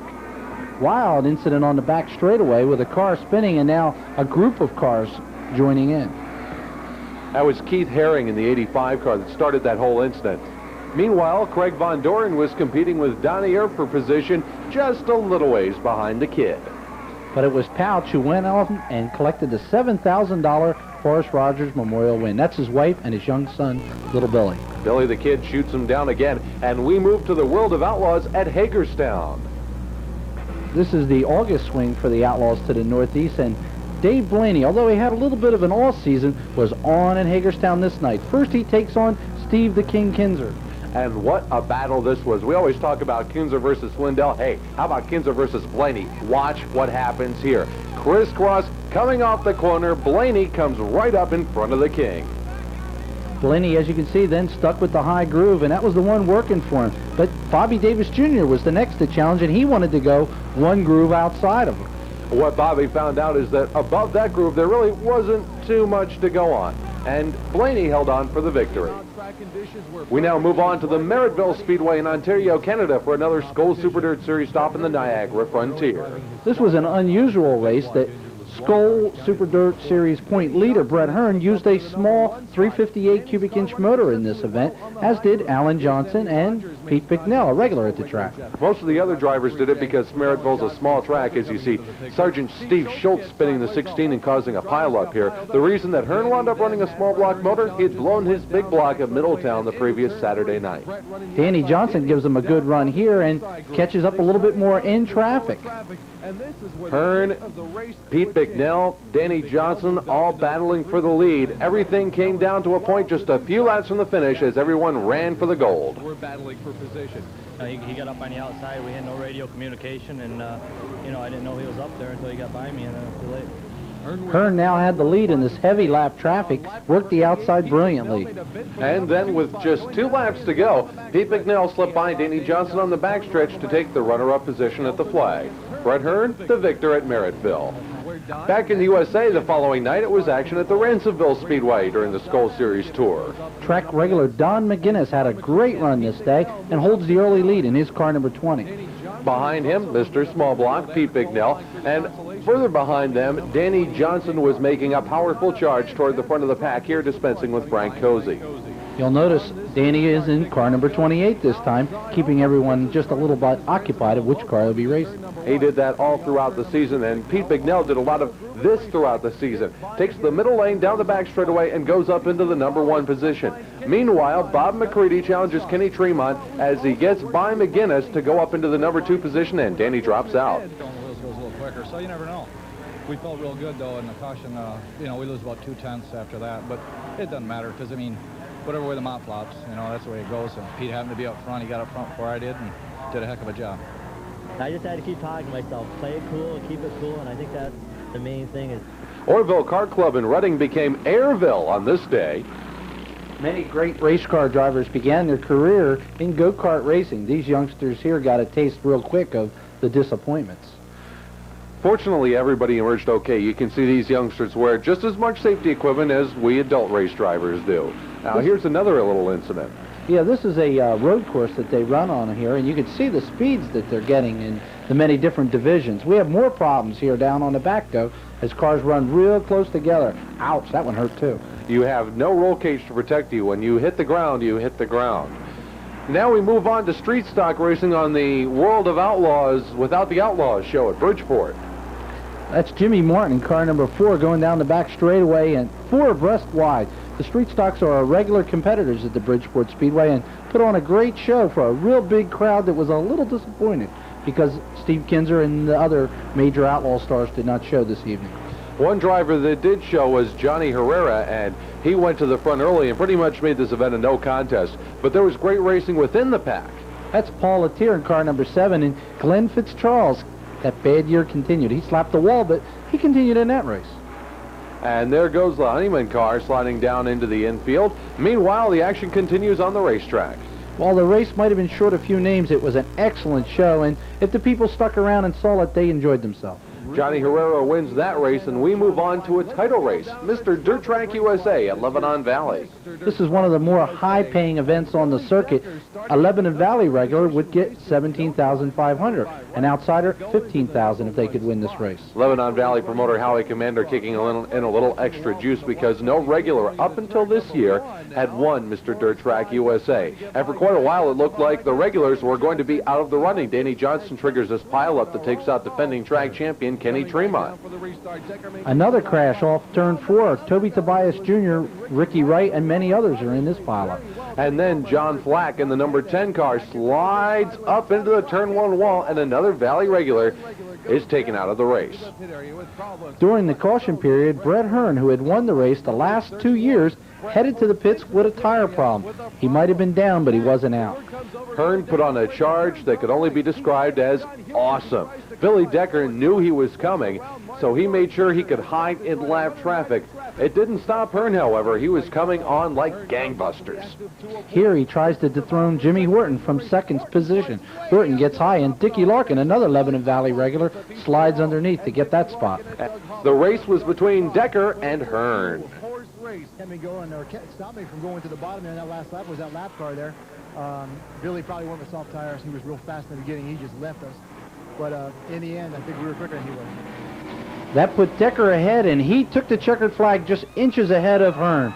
They become Mr. Dirt Track USA. Billy Decker. Local boy makes good dough, $17,500. On to the land of legends, Canandaigua for a Skull Super Dirt Series stop. Canadian Joe Plazik started up front in this race.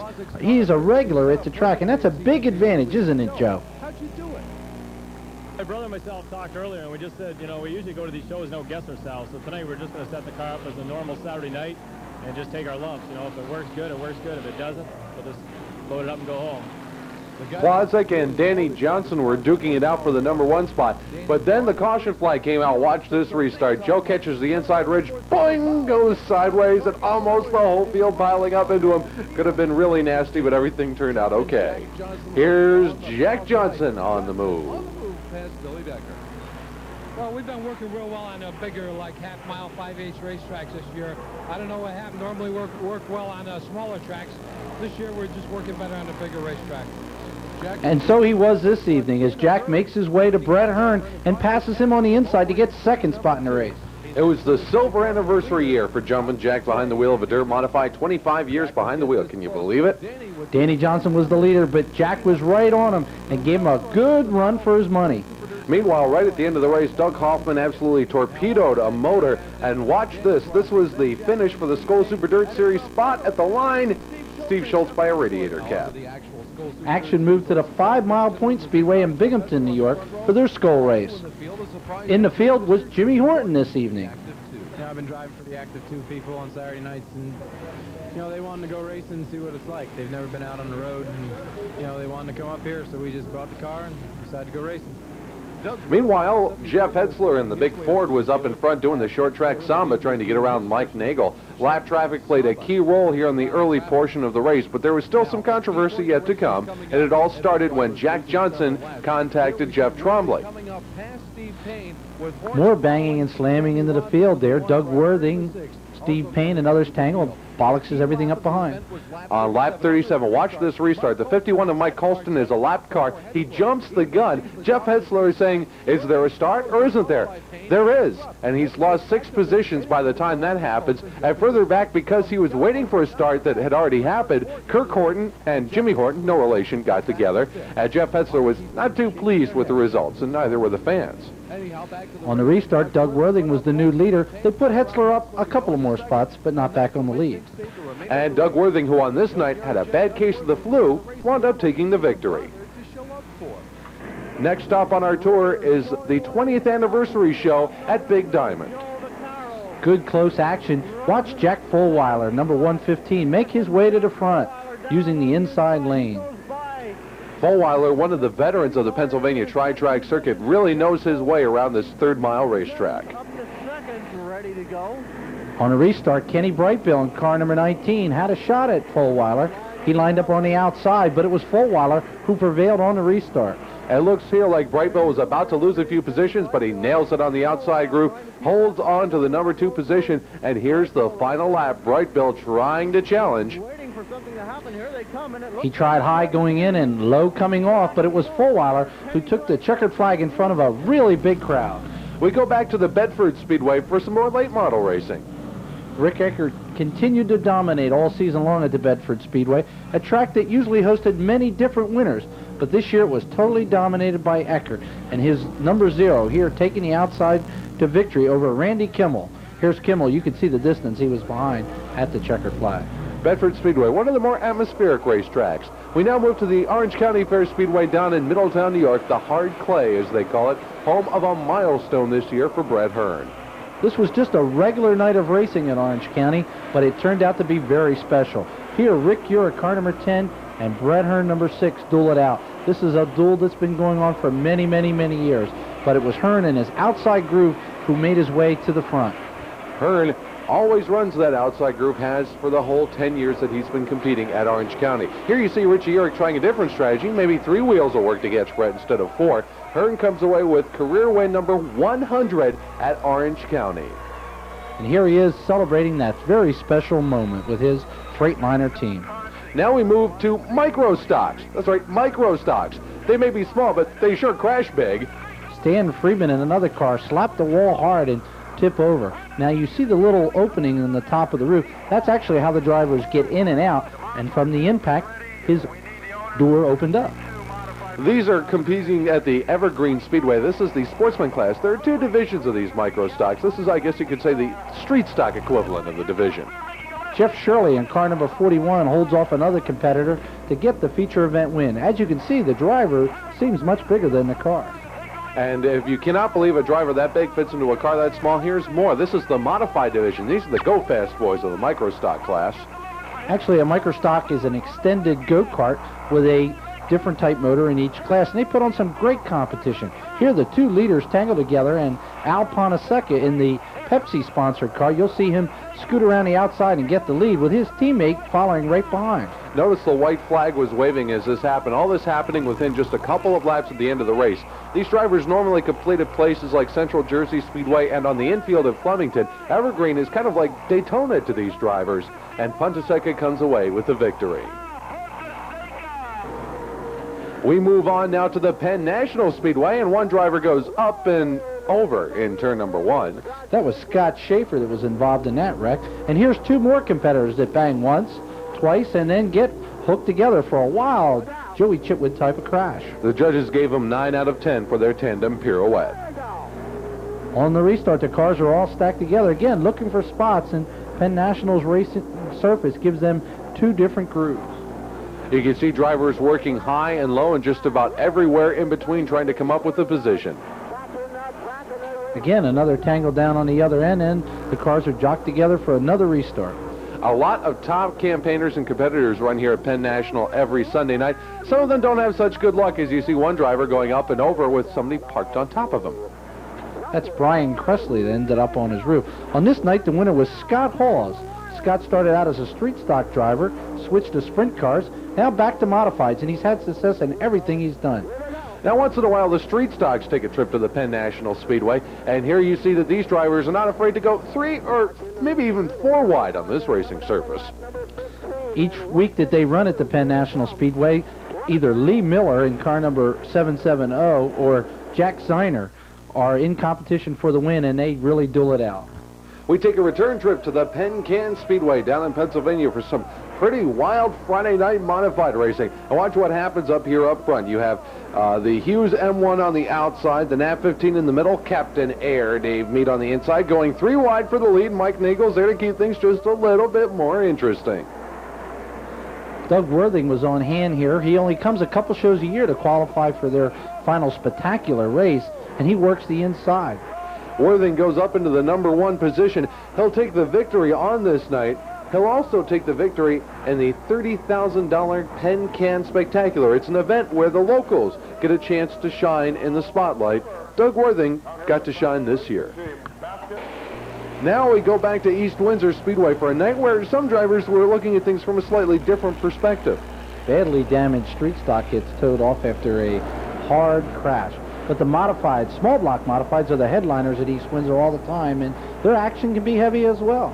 Now here's just a typical spin. Doesn't look like too much. Another driver getting caught up in the action doing a 540, or maybe that's a 720 miracle spin of some kind. Now watch what happens here. Newt Hartman hits the side of a car and rolls over. Now watch Billy Pouch. He comes sliding in. Looks like he had plenty of room to avoid Hartman, but as Lenny shows you the replay, it was much closer than that, as Pouch had to just get his way through. Now this was in a qualifying race. Hartman and his crew worked feverishly and got the car back together to run the main event. Remember, these are the cars with no weight limits. They really rocket around this East Windsor Speed Plant. Whoa, check that out. Driver catching a tire manages to keep it in the ballpark. That was Rick Shadwald that took that little air ride. And now you can see Hartman has got that car not only running, but running in the number 1 spot ahead of Billy Pouch. And there's Doug Hoffman back there in 3rd, just in case somebody happens to make a mistake.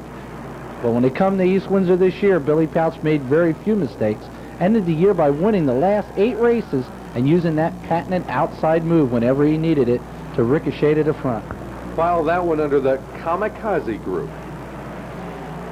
And here's the checker flag in front of a big crowd on hand, Billy Pouch. Now we make a visit to a track that was once a bicycle velodrome back in the 1950s. This is Wall Stadium down in Belmar, New Jersey. It might not have been, but it sure looked like one. It's a big bowl built into a sand pit. The street stocks are one of 4 classes that run on a regular basis, and while it's a learning experience, it's also some very, very close racing. Here's Stevie Reeves in car number 9 and Bobby Howard in 11, rubbed twice, 3 times, all the way down to the first turn. These two drivers swapped the lead back and forth many times during the season, and both got their share of feature event wins. If you're familiar with the Dover Down Speedway in Delaware, this is kind of a scaled-down version with the severe banking on the straightaways as well as in the corners. This is what they call the MAD class. Now, these drivers are not insane, and they're not angry, at least some of the time. It's called the Modified Affordable Division. But sometimes they do go mad. Here's Barney Truex Jr. going out over the fence after a qualifying event tangle. Definitely no easy way out. The Modifieds are the headliner class, and here's the start of the feature with Brad Creighton and Chip Graves, car number 3, bringing them down for a wild start. Maybe it was the new pavement that had the drivers on the tentative side, and then again, maybe it was just one of those typical racing incidents. Tony Siscone and Gil Hearn were in a point battle all year long. On this evening, Tony Siscone lost out, and maybe it cost him the championship because Gil Hearn ended up being the kingpin. Again, on a restart, Brad Creighton holds off Chip Graves. And as the white flag flies, Brad Creighton comes around the corner in a hurry and goes on to take his first ever victory at Wall. Needless to say, he was a quite happy guy. You might say he was standing on top of the roof.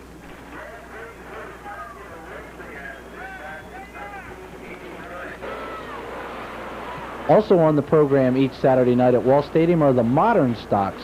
The modern stock started out years ago as a street stock type division, low cost, low dollar racing. But as the years went along, the cars became more and more like late models.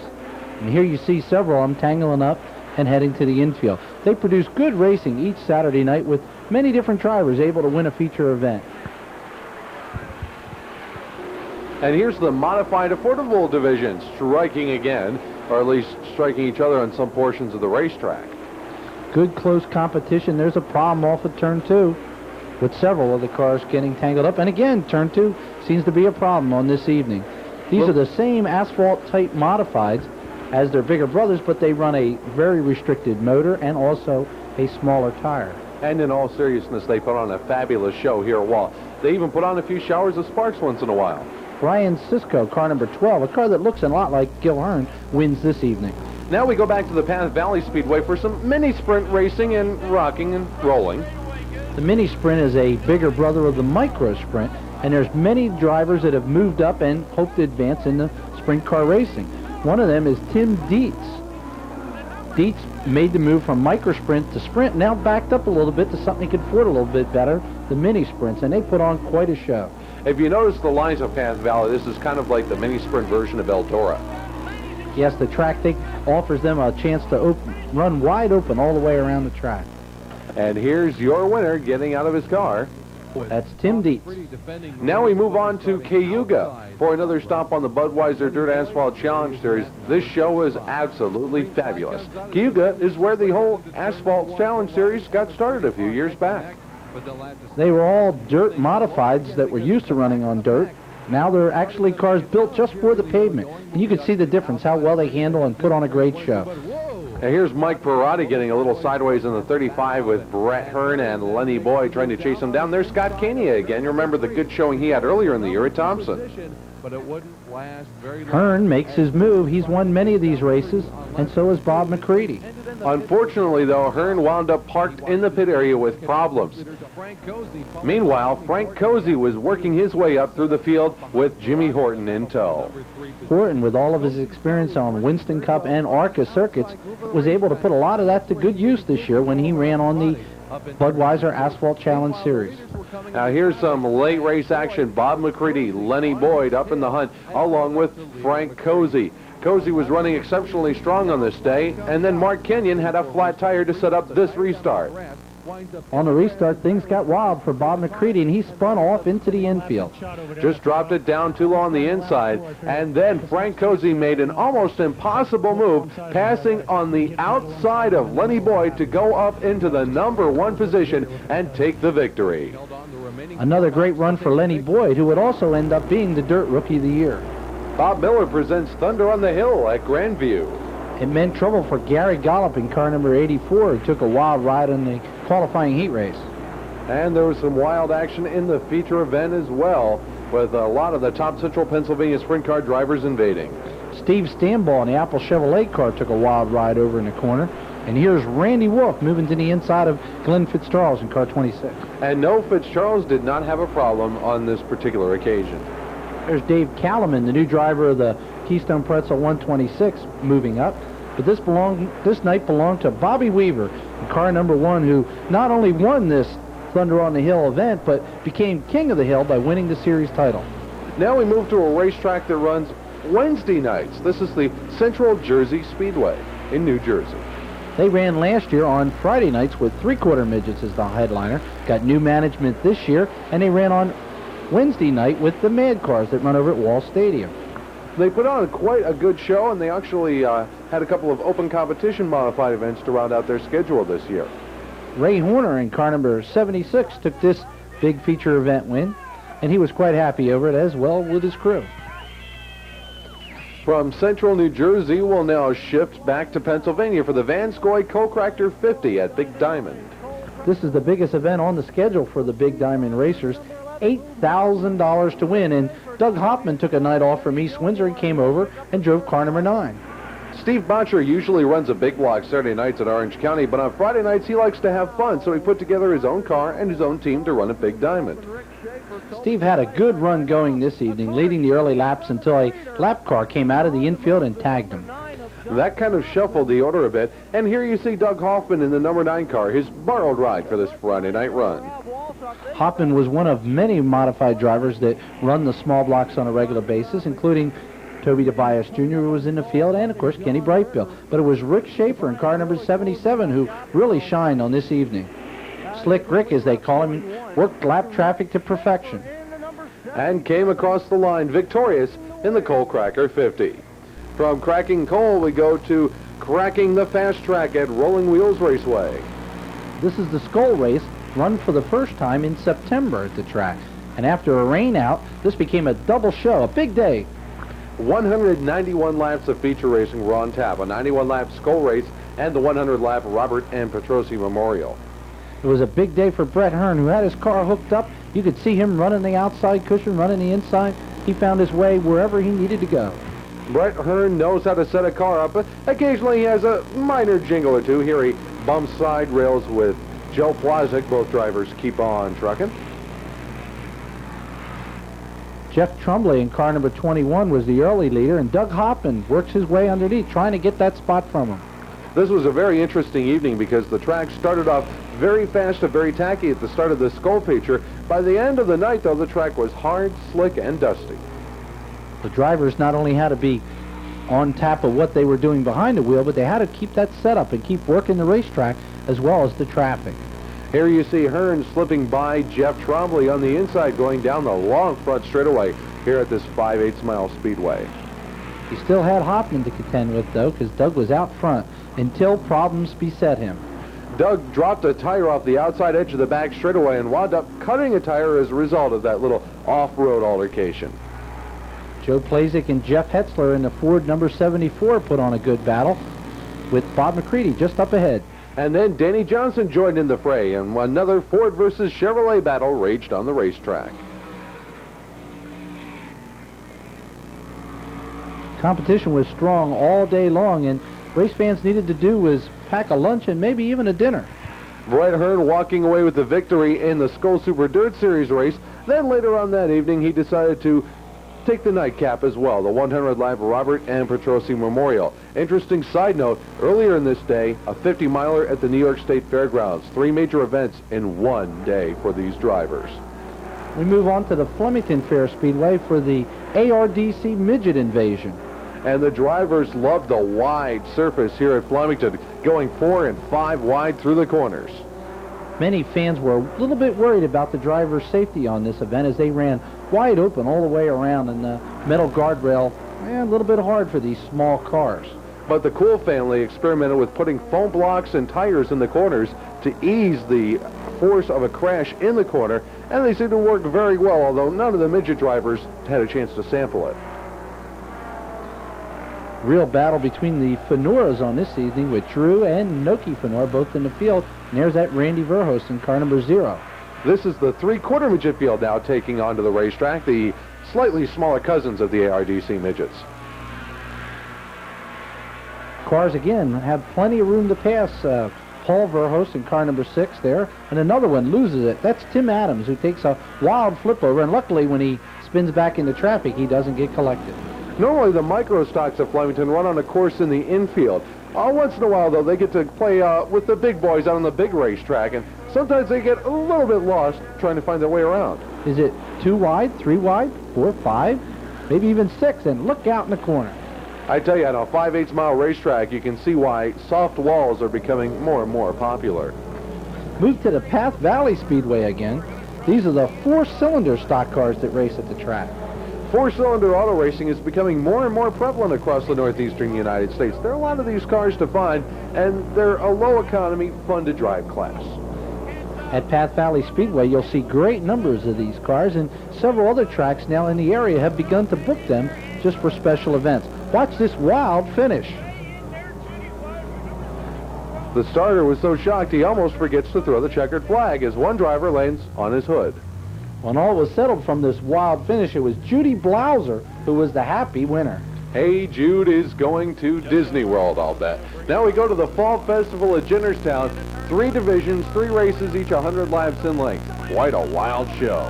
This is the Pro Stock class, just a little downsize of the late models, which are the usual headliner at the track. And watch this wild action on the back straightaway. They may be downsized from the late models, but they can sure crash just as hard. And if that didn't convince you, watch what happens on this restart with the 57 of Vince Randisi. He slams the inside wall hard after contact with another car coming down for that start. And now even more cars join in on this melee. When they got the mess cleaned up on the front straightaway and went back to green flag racing, there was quite a battle between 2 top drivers in the Pro Stock division. That's Ron Delano on the inside there, making his way to try and get that lead. And on the outside is car number 07. That's Jeff Denler on the outside, trying to hold off Delano on the inside. They went at it back and forth several times during this event, but it was Delano who would come out the winner here in the orange car on the inside. Great racing at the Jennerstown Speedway. You can see this track is a very big, very fast, fairly flat half-mile oval. Used to be a dirt track. Now we move on to the late model division. These are the big boys. Glenn Galt, a big winner at the track all season long, had his problems this day and loses his car number 32 on the back straightaway. And you can see out of camera shot, one of the other cars made a heavy impact with the inside retaining wall on the backstretch. On the restart, everybody was in close quarters as they head their way through turn number 1. Tim Ice was the big man this day. Tim worked his way through the field, car number 34, that blue car. You watch him as he'll make his way to the front.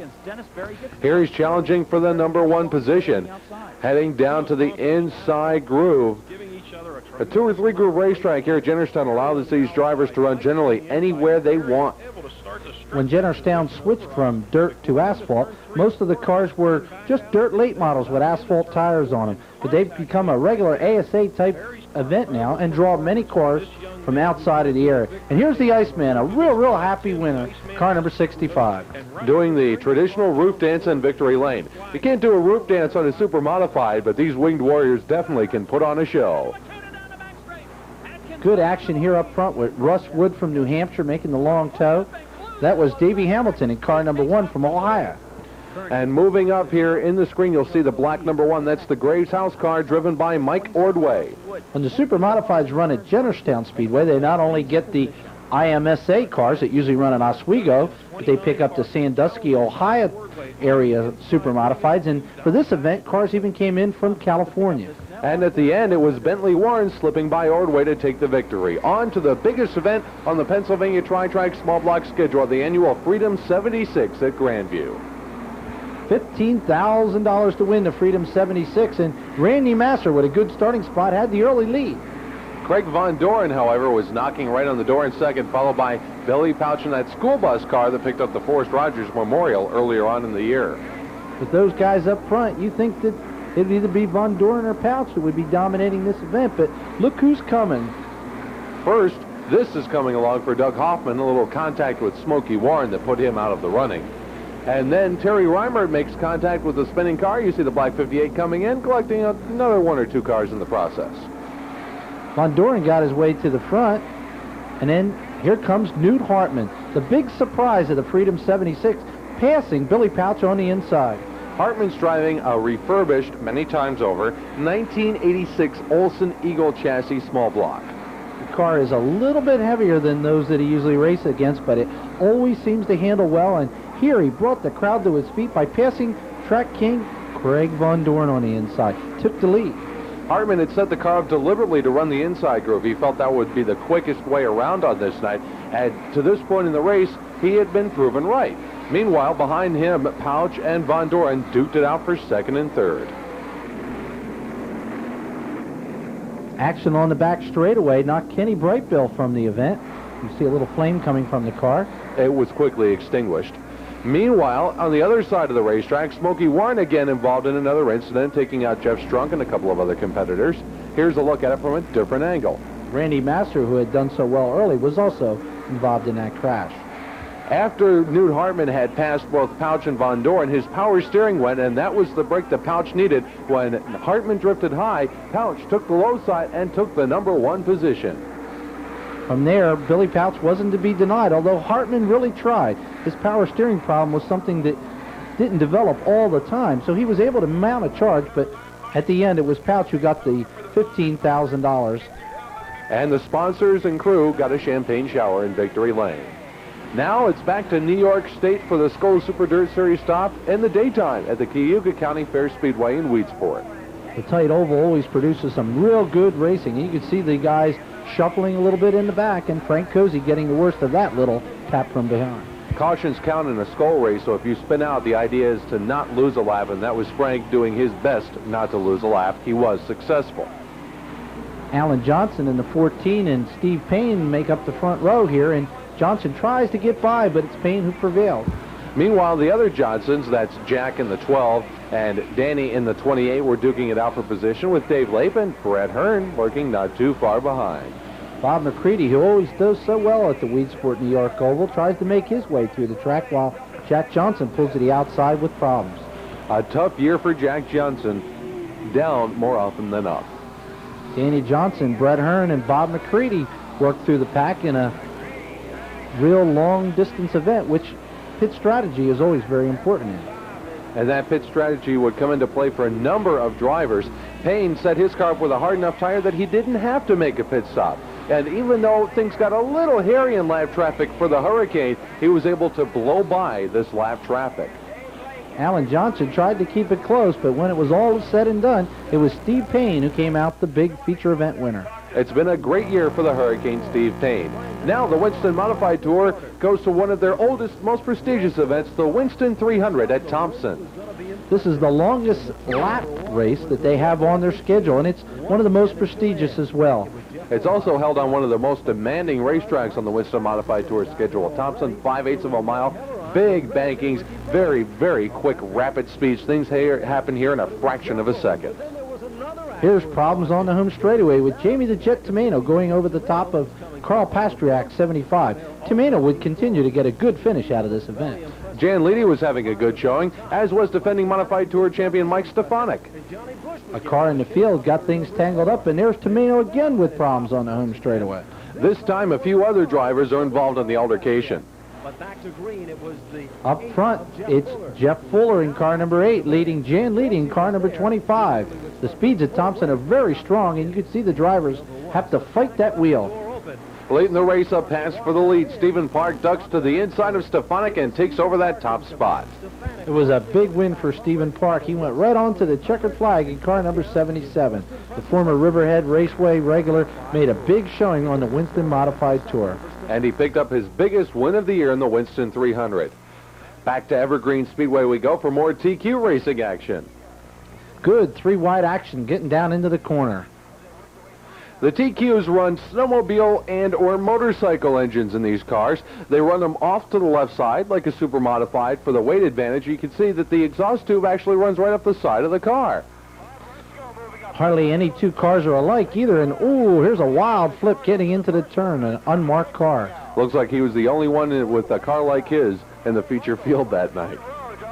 Unfortunately, it went home a little bit different than the way that it came, too.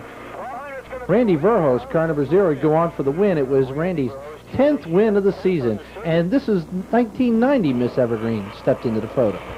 Our spy cam resurfaces at the Pocono International Speedway on Race of Champions weekend. It's the National Parts Peddler Street Stock Championship. 50 cars strong take the green. But 50 cars strong do not finish the race. Here, a little dust storm develops when people take a shortcut up the infield to avoid the mess on the racetrack. And this is what happens when you go from about 12 lanes wide on the front straightaway of the Super Speedway Pocono onto the narrow 3/4 mile inner racetrack. Kind of looks like a Mickey Thompson hair scramble here. There was about 5 cars on the track and 30 on the infield on that one. When all was said and done, it was Brad Smales, the Shangri-La regular, who was a very, very, very happy winner. And there he takes the celebratory drink in victory lane as the modifieds get ready for their 250-lap portion of the event. Jan Leedy and Tom Baldwin are the front runners early in the event. Then later on, some other drivers coming in to be forceful. Tom Baldwin, Mike Stefanik, and one Satch Worley with a Dodge Stealth body on his modified. Worley has been a long-time competitor of this famous Race of Champions event, from Langhorne to Trenton to Pocono, and now it goes to Flemington next year. And this final year of Pocono was probably one of the best Race of Champions events ever at the facility. Here it is winding down towards the end of the race. Satch Worley duking it out with Rick Fuller, and down to the line it was this close. Satch Worley wins the Race of Champions. He was a very, very happy guy. Here he is, jumping up and down in victory lane, waving to his crowd with car owner Bob Gabarino.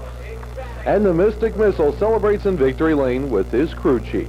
And we move on now to Selinsgrove for the National Open.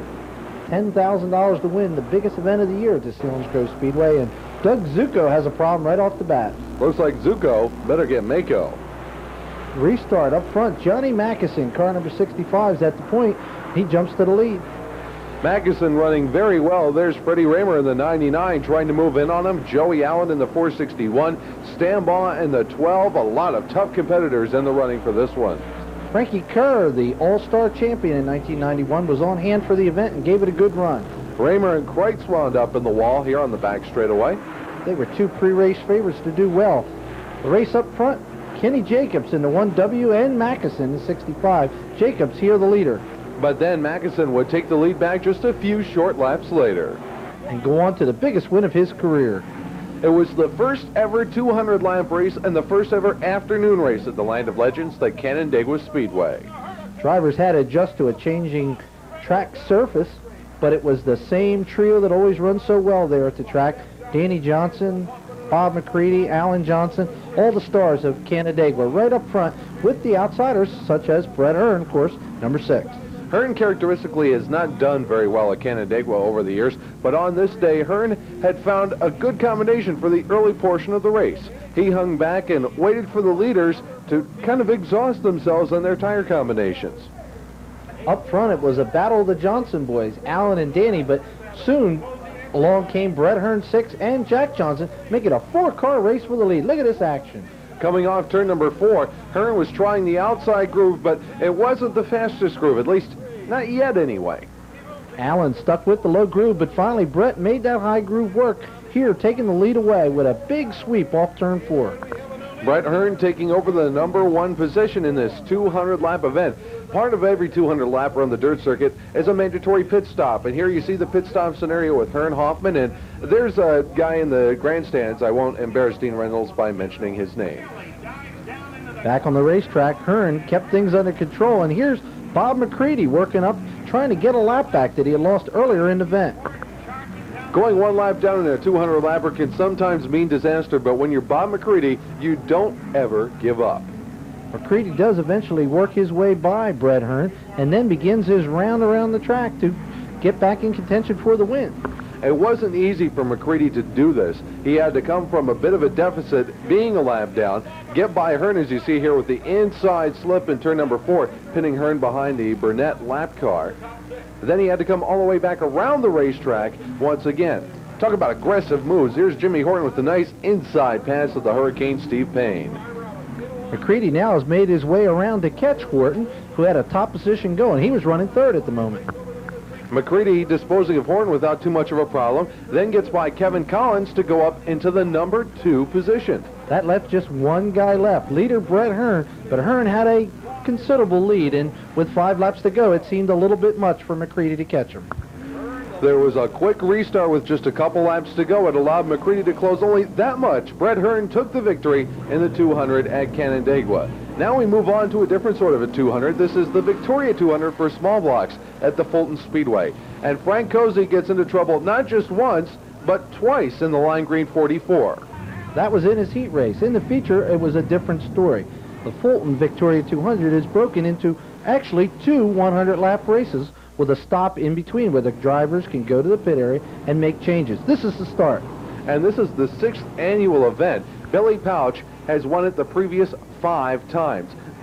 Some new faces were shown at Fulton Speedway for the Victoria 200 this year, the most notable being Mr. Dirt, the defending Mr. Dirt, Brett Hearn, and Frank Cozy, also making his first appearance along with Kenny Brightbill. Up front, Brett Hearn makes his way in the early portion of the event to get by Jack Johnson, driving a little different car number 12 this event. Fulton is one of the widest speedways in the corners of any track in the northeastern United States. And during the course of the Victoria 200, the groove tends to get higher and higher, and yes, even higher. You see Jack Johnson finding out just how far up he can go without touching the wall. During the season, Roger Loreno, car number 36, didn't run regular, but he did make several trips up north from New Jersey to race at the Fulton Speedway to get ready just for this event. And he ran well, running in the top 3 here. Unlike Billy Pouch, who makes only 1 visit a year to Fulton, and that's to specifically run the Victoria 200. J.J. Michaels put on a charge late in the race and wound up taking the $1,000 halfway bonus. Then it was time for the start of segment 2. This segment belonged to a rookie driver. Frank Cozy in the Billy Waite number 44, a Kneisel car that he raced at the East Windsor Speedway during the year, was simply hooked up during this segment, and this is the one that counts. $15,000 to the win, and here he goes around Michaels for the lead. Cozy got a tire combination of all people, Billy Pouch. Pouch was the guy that had to chase him, and towards the end of the race, he made an all-out effort to keep his unbeaten streak in this race alive, but it just wasn't going to be. Meanwhile, back in the top 5 positions, Ronnie Tobias was making his presence known. He had been slowly working his way up through the field after the first 100 laps. In the second 100 laps, he really started to pour on the coals and really started to give a headache to Jack Johnson. You'll notice Roger Phelps in car number 99 and Billy Pouch in the 15 now working a groove out farther than probably you would think you'd want to run. The groove always gets this high. It's the Pouch Lane, as it's called at Fulton, but the Pouch Lane was no good for Billy. Frank Cozy, in his first Victoria 200, took home a $15,000 paycheck and a big, big victory. We move to the Grandview Speedway for some late model action. The late models weekly share the billing with the sportsmen, but don't get that much notoriety. Here they are with some real good action with John Kellner working the outside and going on to win. John's been a long-standing racer in this division and a big winner. Every year at the end of the season, Grandview Speedway hosts a couple of Run What You Brung shows where the rule book literally goes out the window. And sometimes the roof goes off the car and the wing goes on. Several competitors from the outside came in for this event, including Ken Carberry, a runner over at the East Windsor Speedway. Major tangle up on the back straightaway included several cars. And the winner wound up being Craig Von Doren. We now move on to micro sprint racing. It's the Path Valley Speedway. We've made several stops, but this is the main division there, the micro sprints. And it's not a guy that's the big winner or the champion this year. It was Lady Diane Tobias, that would run off with the championship. That was Rick Koenig, the winner of that event. Well, the calendar says September, but the race is called the Oktoberfest at Hagerstown. Up front, Lou Blaney leads the modified portion of the event. There's 3 events, each paying $10,000. And here's the battle for the modified race. Veteran Lou Blaney from Hartford, Ohio, and Craig Von Doren, the Pennsylvania small block driver. Here, Von Doren gets the best of Blaney on the inside, goes on to win the event, and the $10,000 over Richie Pratt. A good run for Pratt. This was Craig shaking down his brand new Syracuse car and doing it in fine style, taking home a big-time paycheck and getting congratulations from his brand new crew chief, Dave. Yes, he's related to Doug Hoffman. Up front, the sprint cars find fast Freddie Raymer at the helm. Sprint cars always put on a good show day or night at Hagerstown, and a couple of the Outlaw regulars decided to come north to Maryland to take on the Central Pennsylvania and Maryland posse. Up front, Dave Blaney and Sammy Swindell swap the lead back and forth, and here's Sammy getting the top spot right now. Usually when Sammy gets out in front, you could pretty much consider the race a done deal. And here he goes, slipping by Donnie Kreitz, who had moved up past him in the later stages of the race. But this one's far from over with. Kreitz has always been a good one on a slick track, and he slides by on the inside, takes the lead, and the $10,000 to go along with that feature event. Now we move to the late model portion, and for once, Nathan Durborough did not win the race. Larry Moore is up ahead here in the Bobby Allen 55 to start with, but Nathan gets by on the inside and takes the lead. John Mason and Donnie Moran, two fine outsiders, run right behind the lead trio. Not a good day for Nathan Durborough, though. His car would eventually break. Here you see him slowing, going into turn number 1, and he'll wind up on the jacks in the pit area, obviously disappointed as he's missed out on a $10,000 payday. Donnie Moran, the 1991 Stars late model champion, then took the lead away from Larry Moore and went on for a convincing win. The Formula Atlantic cars usually run on road courses, but at Evergreen, well, they'll run just about anything. So they said, hey, let's put Formula Atlantic cars on an oval track. The result was a pretty darn good show. There was only about 9 cars in the event, but they swapped spots back and forth, and when it was all over, it was a former dirt modified driver, Ricky Rutt, who was the winner. And no, that was not Ricky Rudd that we were speaking of. Time for the fall final at Stafford. If you remember earlier on in the year, the controversial finish at Flemington, well, repercussions of that here at Stafford. Satch Worley, the Race of Champions winner, ran real strong and led until Rick Fuller came and went by with the 44. Fuller was looking like he was the man to beat as Mike Stefanik came up to challenge, but it would not be a good day for Rick Fuller. Fuller would eventually retire with mechanical problems on the Fiore car. Stefanik, now the modified champion, would take over and seemed like maybe he would have a big day here at Stafford. You see the field moving down onto the inside track, heading to the pit area as some fluid cleanup goes on the racetrack. Tommy Baldwin then made his presence known, coming by Stefanik to take the number 1 spot. Baldwin, the man from Long Island, looking real strong and seemingly was going to go on for a victory, with Jamie the Jet Tomeno, the New Jersey driver, sneaking by on the inside. And this is the last few laps of the race. Now here's the controversy. First off, Reggie Ruggiero comes way to the outside, jumping the start. Then Tom Baldwin spins all by himself, fortunately out to the infield. Now this is what happened afterwards. You make the call. The official did. He put Baldwin back up front. And when it was all over with, it was Baldwin in victory lane. This one went to Daytona as well on a protest, but Reggie again lost. The win goes to Tom Baldwin. With Tomeno, Ruggiero, Hevron, and Charlie Pasteryak following. Are you familiar with the phrase, those who can't do teach? Well, those who can't race, like Alex Friesen rolling his car, wind up as promoters. That's Friesen flipping his dirt sportsman car as part of the Rolling Wheels 200 weekend. And here's the big one, the $10,000 to win 200-lap event. Part of the Sunoco Racing Gasoline Championship Trail, which means all the top dirt drivers are in attendance. This race went right down to the very end, but between the beginning and the end, there was quite a bit going on in the middle. Here's some good action with Jimmy Horton in the Active 2 car making his way towards the front of the field. Horton would be a real factor in this event. Here's Steve Payne duking it out with the 14J of AJ Slideways, Alan Johnson. AJ doing what he does best, pitching the car around turns 3 and 4. Danny Johnson coming into the fray as well in the 27J, switching back and forth again between his traditional orange and not so traditional black colors. Payne trying to take him back on the inside. He's successful. Good racing all day long, right up and through the pack. Here's Brett Hearn 6 with a problem. Hearn dropped out of this race very, very early on, which hurt his chase for the Mr. Dirt title. Jimmy Horton now made his way up to the 3rd position and begins to work low under Steve Payne for 2nd. Horton and Payne duked it out for quite a few laps towards the halfway point of the race. Horton was able to dispense of pain and then did the same thing on the outside as he snuck by Danny Johnson. Alan Johnson had problems, as did Brett Hearn, and he pulled to the infield out of the race. And now Danny Johnson shoots in for a pit stop. After this, Danny was in and out of the pits. Horton had to come into the pits later in the event for a quick gas and go. They miscalculated the fuel mileage on the Active 2, and as a result, he surrendered the lead to Jeff Trombley. After several races of this fuel problem, Horton had found that he had too small of a gas tank.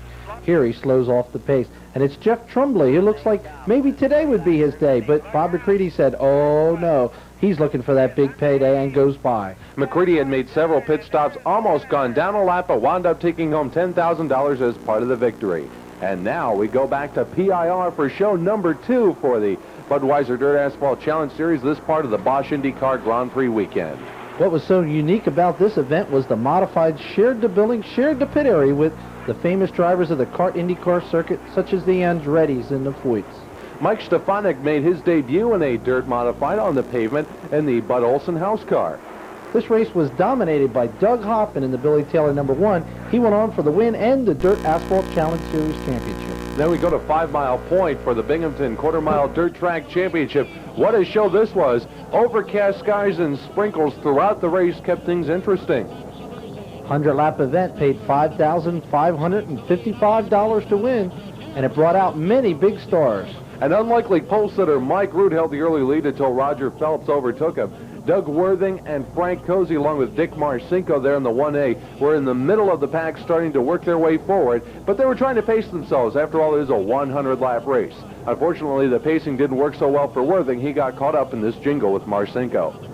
Cozy, working real well on the outside of the track, makes his way to the front, and now trouble off turn 2. John Parks hits the wall. A few seconds later, pow! In comes Doug Worthing, slamming into Parks, knocking the car over. Parks was shaken up severely, as was Worthing.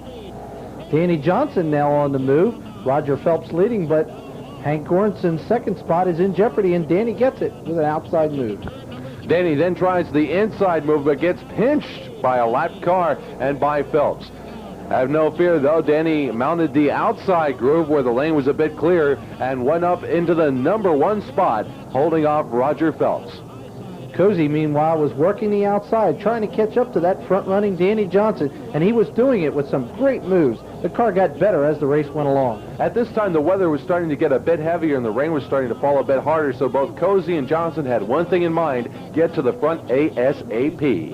And that's just what they did, but they weren't able to unseat Danny Johnson, who kept that front spot. Here, heavy lap traffic finds them having to work extra hard to get to where they need to be. Tight confines of the Quarter Mile and 5 Mile Point Speedway really make you work for every single pass you make. And here's Cozy making the pass for the #2 position as he comes around Phelps off turn #4. Cozy still with Alan Johnson behind him, and now he gets up and has his shot at Danny Johnson late in the event. About 80 laps into the race, heavy rain started to fall as this restart was just being conducted. The yellow and then the checkered came out, and Danny took a rain-delayed victory. We move to the Evergreen Speedway for the last of their open competition modified events. I've drawn a variety of cars, a variety of drivers into these shows, and this show produced a couple of spectacular incidents. First, it was Tony Siscone, that Wall Stadium regular, who would take a big shot at the turn 1 fence, along with Brad Creighton and several other competitors. This was the major jingle of the race, however. Joe Kalavich takes a hard shot into the wall and tears out the guardrail, producing a long delay while workers had to make repairs. Not only to the car, which had to be lifted out the hard way, but the guardrail itself had to be repaired before racing action could continue. While the repair of the guardrail took some time, it was the guardrail that took the major impact and not Kalavich. He wasn't injured. You can see the car bared quite a bit of the damage. The race itself came down to a one-lap duel at the end between Wall Stadium modified rookie Jack Lippett and Richie Jensen, who also runs late models at Selinsgrove. It was Lippett who would come out the winner in his final lap dash. There's Lippett in victory lane. Syracuse, the 20th anniversary of Super Dirt Week and the Ground Round Nationals. Sprint car racing on a mile track is fast and often violent. This year was no exception. Bad start for Glenn Fitzcharles on the original green. He ends up in the water on the inside. More trouble again on the restart, but up front it's Sammy Swindell and Steve Kinzer. And then what happens in the back? Stevie Smith gets sideways. Glenn Fitzcharles and Johnny Byrush tangle up with him, and there's carnage all over the front straightaway. In the slow motion shot, you can see the impact that Byrush makes. And then another car contacting Byrush, pushing him down. Mal Lane in the black 5 barely escapes. Johnny Byrush and Glenn Fitzcharles were both injured in that crash. And here's a savage hit by Dale Blaney straight into the wall. Luckily, he was not injured. At the same time, on the opposite end of the racetrack, Bobby Weaver and Jeff Strum made contact, with Weaver going over on his side and then Strum almost going over as he contacts the wall. Both these drivers emerged okay. The racing continued up front with Sammy Swindell weaving his way through lap traffic at an unbelievable pace on his slick racetrack. It was a Swindell versus Kinzer battle, but only when Steve could catch Sammy. Then this savage hit over in turn number 2. It's Jerry Dinnan going up in smoke as his motor revs out of control. Dinnan emerged okay. Swindell managed to duck through traffic, even though he almost got cut off here at the end of the race and took the checkered flag. The 358 Modifieds in the Wheels Discount Auto Stores special event. The front row comprised of a surprise, Gary Lusher from Orange County, and the wheel-sponsored car of Billy Decker. Decker beat him into the first turn and was the leader right off the bat. Billy Pouch in car number 15 gave it a good ride. And so did the 6 of Brett Hearn and the 42 of Pete Bicknell. Bicknell had to make an engine change to get into the race. Action up front, Jack Johnson in car number 12, one of many in the event. And here's trouble with Hearn going up in smoke. Hearn's motor had been hastily put together after some earlier problems. He lost the motor, and here Dickie Larkin almost loses it, contacting the front stretch wall. Some job by Larkin to keep his car under control. Meanwhile, Billy Pouch was experiencing roof problems as he tried to chase down leader Billy Decker. Pouch gave it a good ride till his car went up in smoke. But here he tries to make the winning pass to Decker in traffic. You can see the roof flapping on Pouch's car. That definitely slowed him down at the rapid speeds. Steve Roberts contacts the wall here and collects Mike Bruno and Jim Bigelow. There's Pouch's demise as he pulls to the outside with a blown motor, and Decker, with a sponsorship from Wheels, takes the race that they sponsor. Very, very happy crew in Victory Lane. Then it was set, the granddaddy of them all, the Miller 300. What an event this was. Up front, Brett Hearn leads the field down the back straightaway with Decker in tow. Bob McCready following, and a number of good competitors sifting their way through the opening laps. Of course, pit stops are an integral part of the Miller 300. Brett Hearn had his pit strategy worked out, but so did Frank Cozy. He went all the way through the first 100 laps without a stop and was able to collect $15,000 for leading lap 100. Cozy's problems began shortly after that, though. Here, McCready has problems first, though.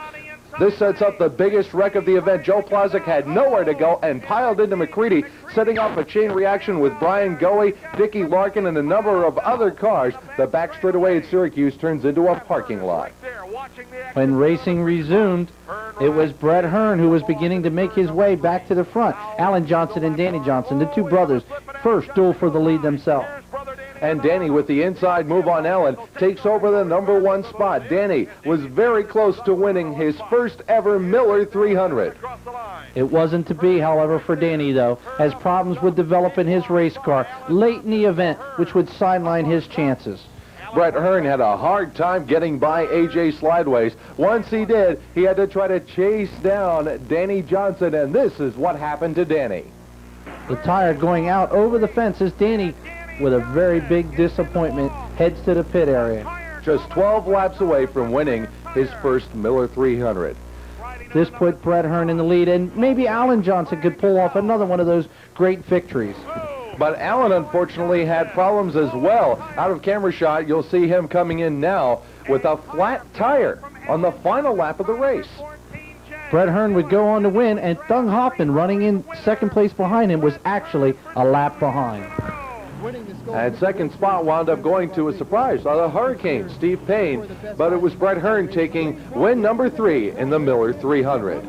In late model racing, there's no race bigger than the Dirt Track World Championship at the famed Pennsboro, West Virginia Speedway. This is quite the interesting racetrack. It's very unique in shape and in surface, and it brings out the best in late model racing. Here's some close action and some too-tight action in turn 1. This crash taking out top runners Mike Belzano and Rick Eckert, a rookie in the event. This accident wound up taking out John Mason. And another top runner, Delmas Conley. When everything settled down, it was a good run up front between Mike Duval and Freddie Smith in the 00. The large crowd which lines the mountains and the whole parking area and infield were on their feet in the final laps. Duval wound up with mechanical problems.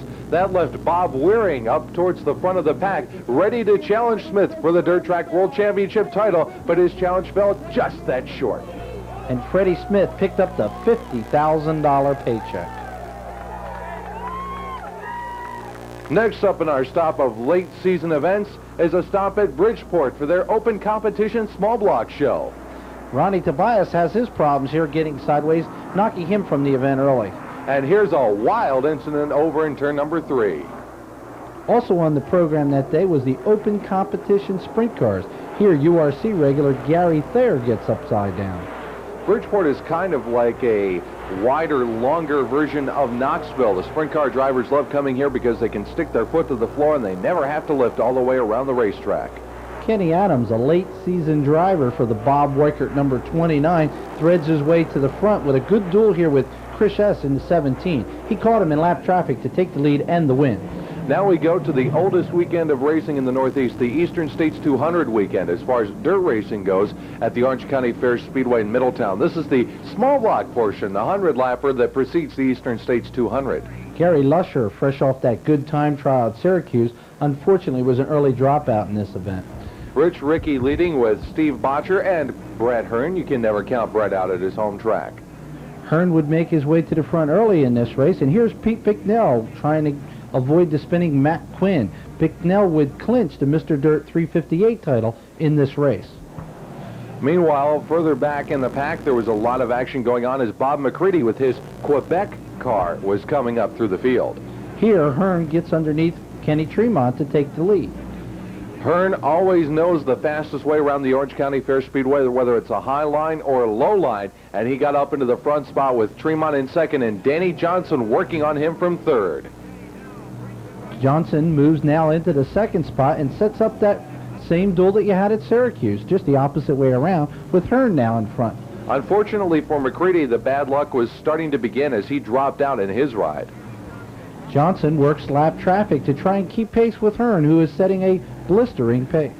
Lap after lap, these two drivers went at it in and out of traffic. Then Hearn, with just 5 laps to go, cuts a tire, and Danny Johnson gets sweet revenge after what happened at Syracuse as he takes his first ever small block victory at Middletown.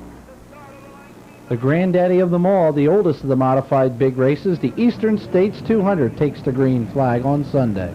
Pit stops will be a very important part of this race. The track became very slick as the race went along, so the earlier you pitted, the better off you were. Here, Jeff Trumbley takes the lead from Jeff Hetzler. Hetzler having a very good year behind the wheel of that Ford-powered car. Bob McCready, bad luck second day in a row with a flat tire. Trumbley here works lap traffic as Jimmy Horton begins an early race charge to get towards the front of the pack. Danny Johnson making his presence known now from the #1 position. Danny took the lead after many of the front runners pitted, including Jimmy Horton, who was the first of many of the top runners to pit. Danny wound up coming into the pits again, though, as he had a flat right front tire.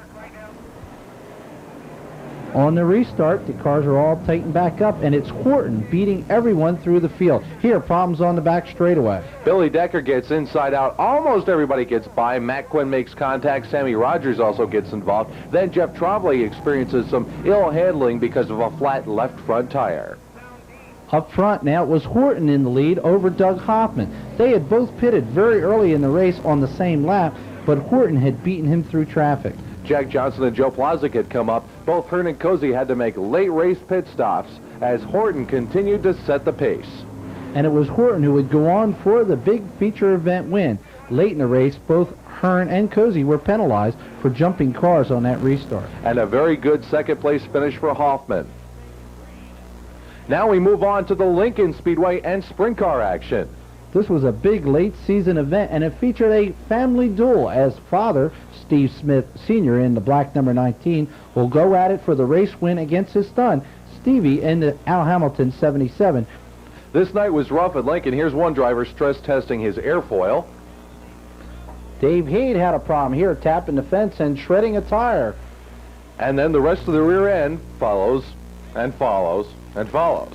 That created a problem behind him, and Brian Timmons in the 16 ended up getting upside down. Another flip over in the corner. It was a tough night for many, but not the Smith family, who ran 1-2 up front. Here, father and son swapping the lead back and forth. First it's the son, and then it's the dad. And that's the way they wound up at the finish. Experience paid off in this one as the father won the event. On to an ASA race at the Jennerstown Speedway. American Speed Association makes a couple of stops in the Northeast every year, and this is one of their more popular stops. Good racing all day long, and here's a wild melee off of turn 4.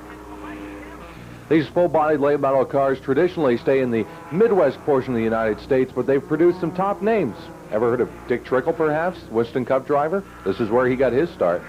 This day belonged to Mike Eddy in car number 88. He would go on for the big featurette win, and he took the ASA title as well. Chamois Shine weekend at Flemington saw Doug Hoffman shine more than once. This is the Asphalt Modifieds in an open competition event. Hoffman started on the pole in the Dallas 27, but had problems shifting in the beginning and dropped back several spots. There were a number of modified tour invaders that came out to play on this particular weekend. The guy that shined the biggest, though, was Ray Everhand, an Asphalt Modified driver who ran Flemington this year. He started back in 19th position, worked all the way up to the lead, and then spun out. Meanwhile, here came Jamie the Jet Tomato. Jamie and Hoffman had a major duel for the lead, but Hoffman showed him the way around using his home track advantage to pass the National Modified defending champion and win the event with a very impressive run. Hoffman using the outside groove in an Asphalt Modified to garner the victory. That was just the start of the weekend's activities. The street stock event, something Hoffman was not entered in, so he couldn't win, had several wild crashes. Look at this one. You can see the car flaming up there. You can also see why those foam blocks are in the corners to help absorb the impact. Rick Giannino was the big winner in car number 44, a winner of many late season events. Now it's time for the small blocks to take to the racetrack. Again, it was Doug Hoffman, the man in control. This race went non-stop for Hoffman in the 60 over, and he would defeat Billy Pouch, who would later protest his motor, but was denied. Hoffman 60 over visited victory lane frequently at Flemington throughout the 1991 season, and he capped off the small block season at Flemington with this victory. The following day, the late models were on the card. Sammy Beavers, a modified driver that was famous at the Flemington track when it was dirt, had returned and ran a late model. He led this race for many laps before Todd Cray in car number 33 would work his way through the field and take the win. Here are some early race action that shows how competitive these late models can be.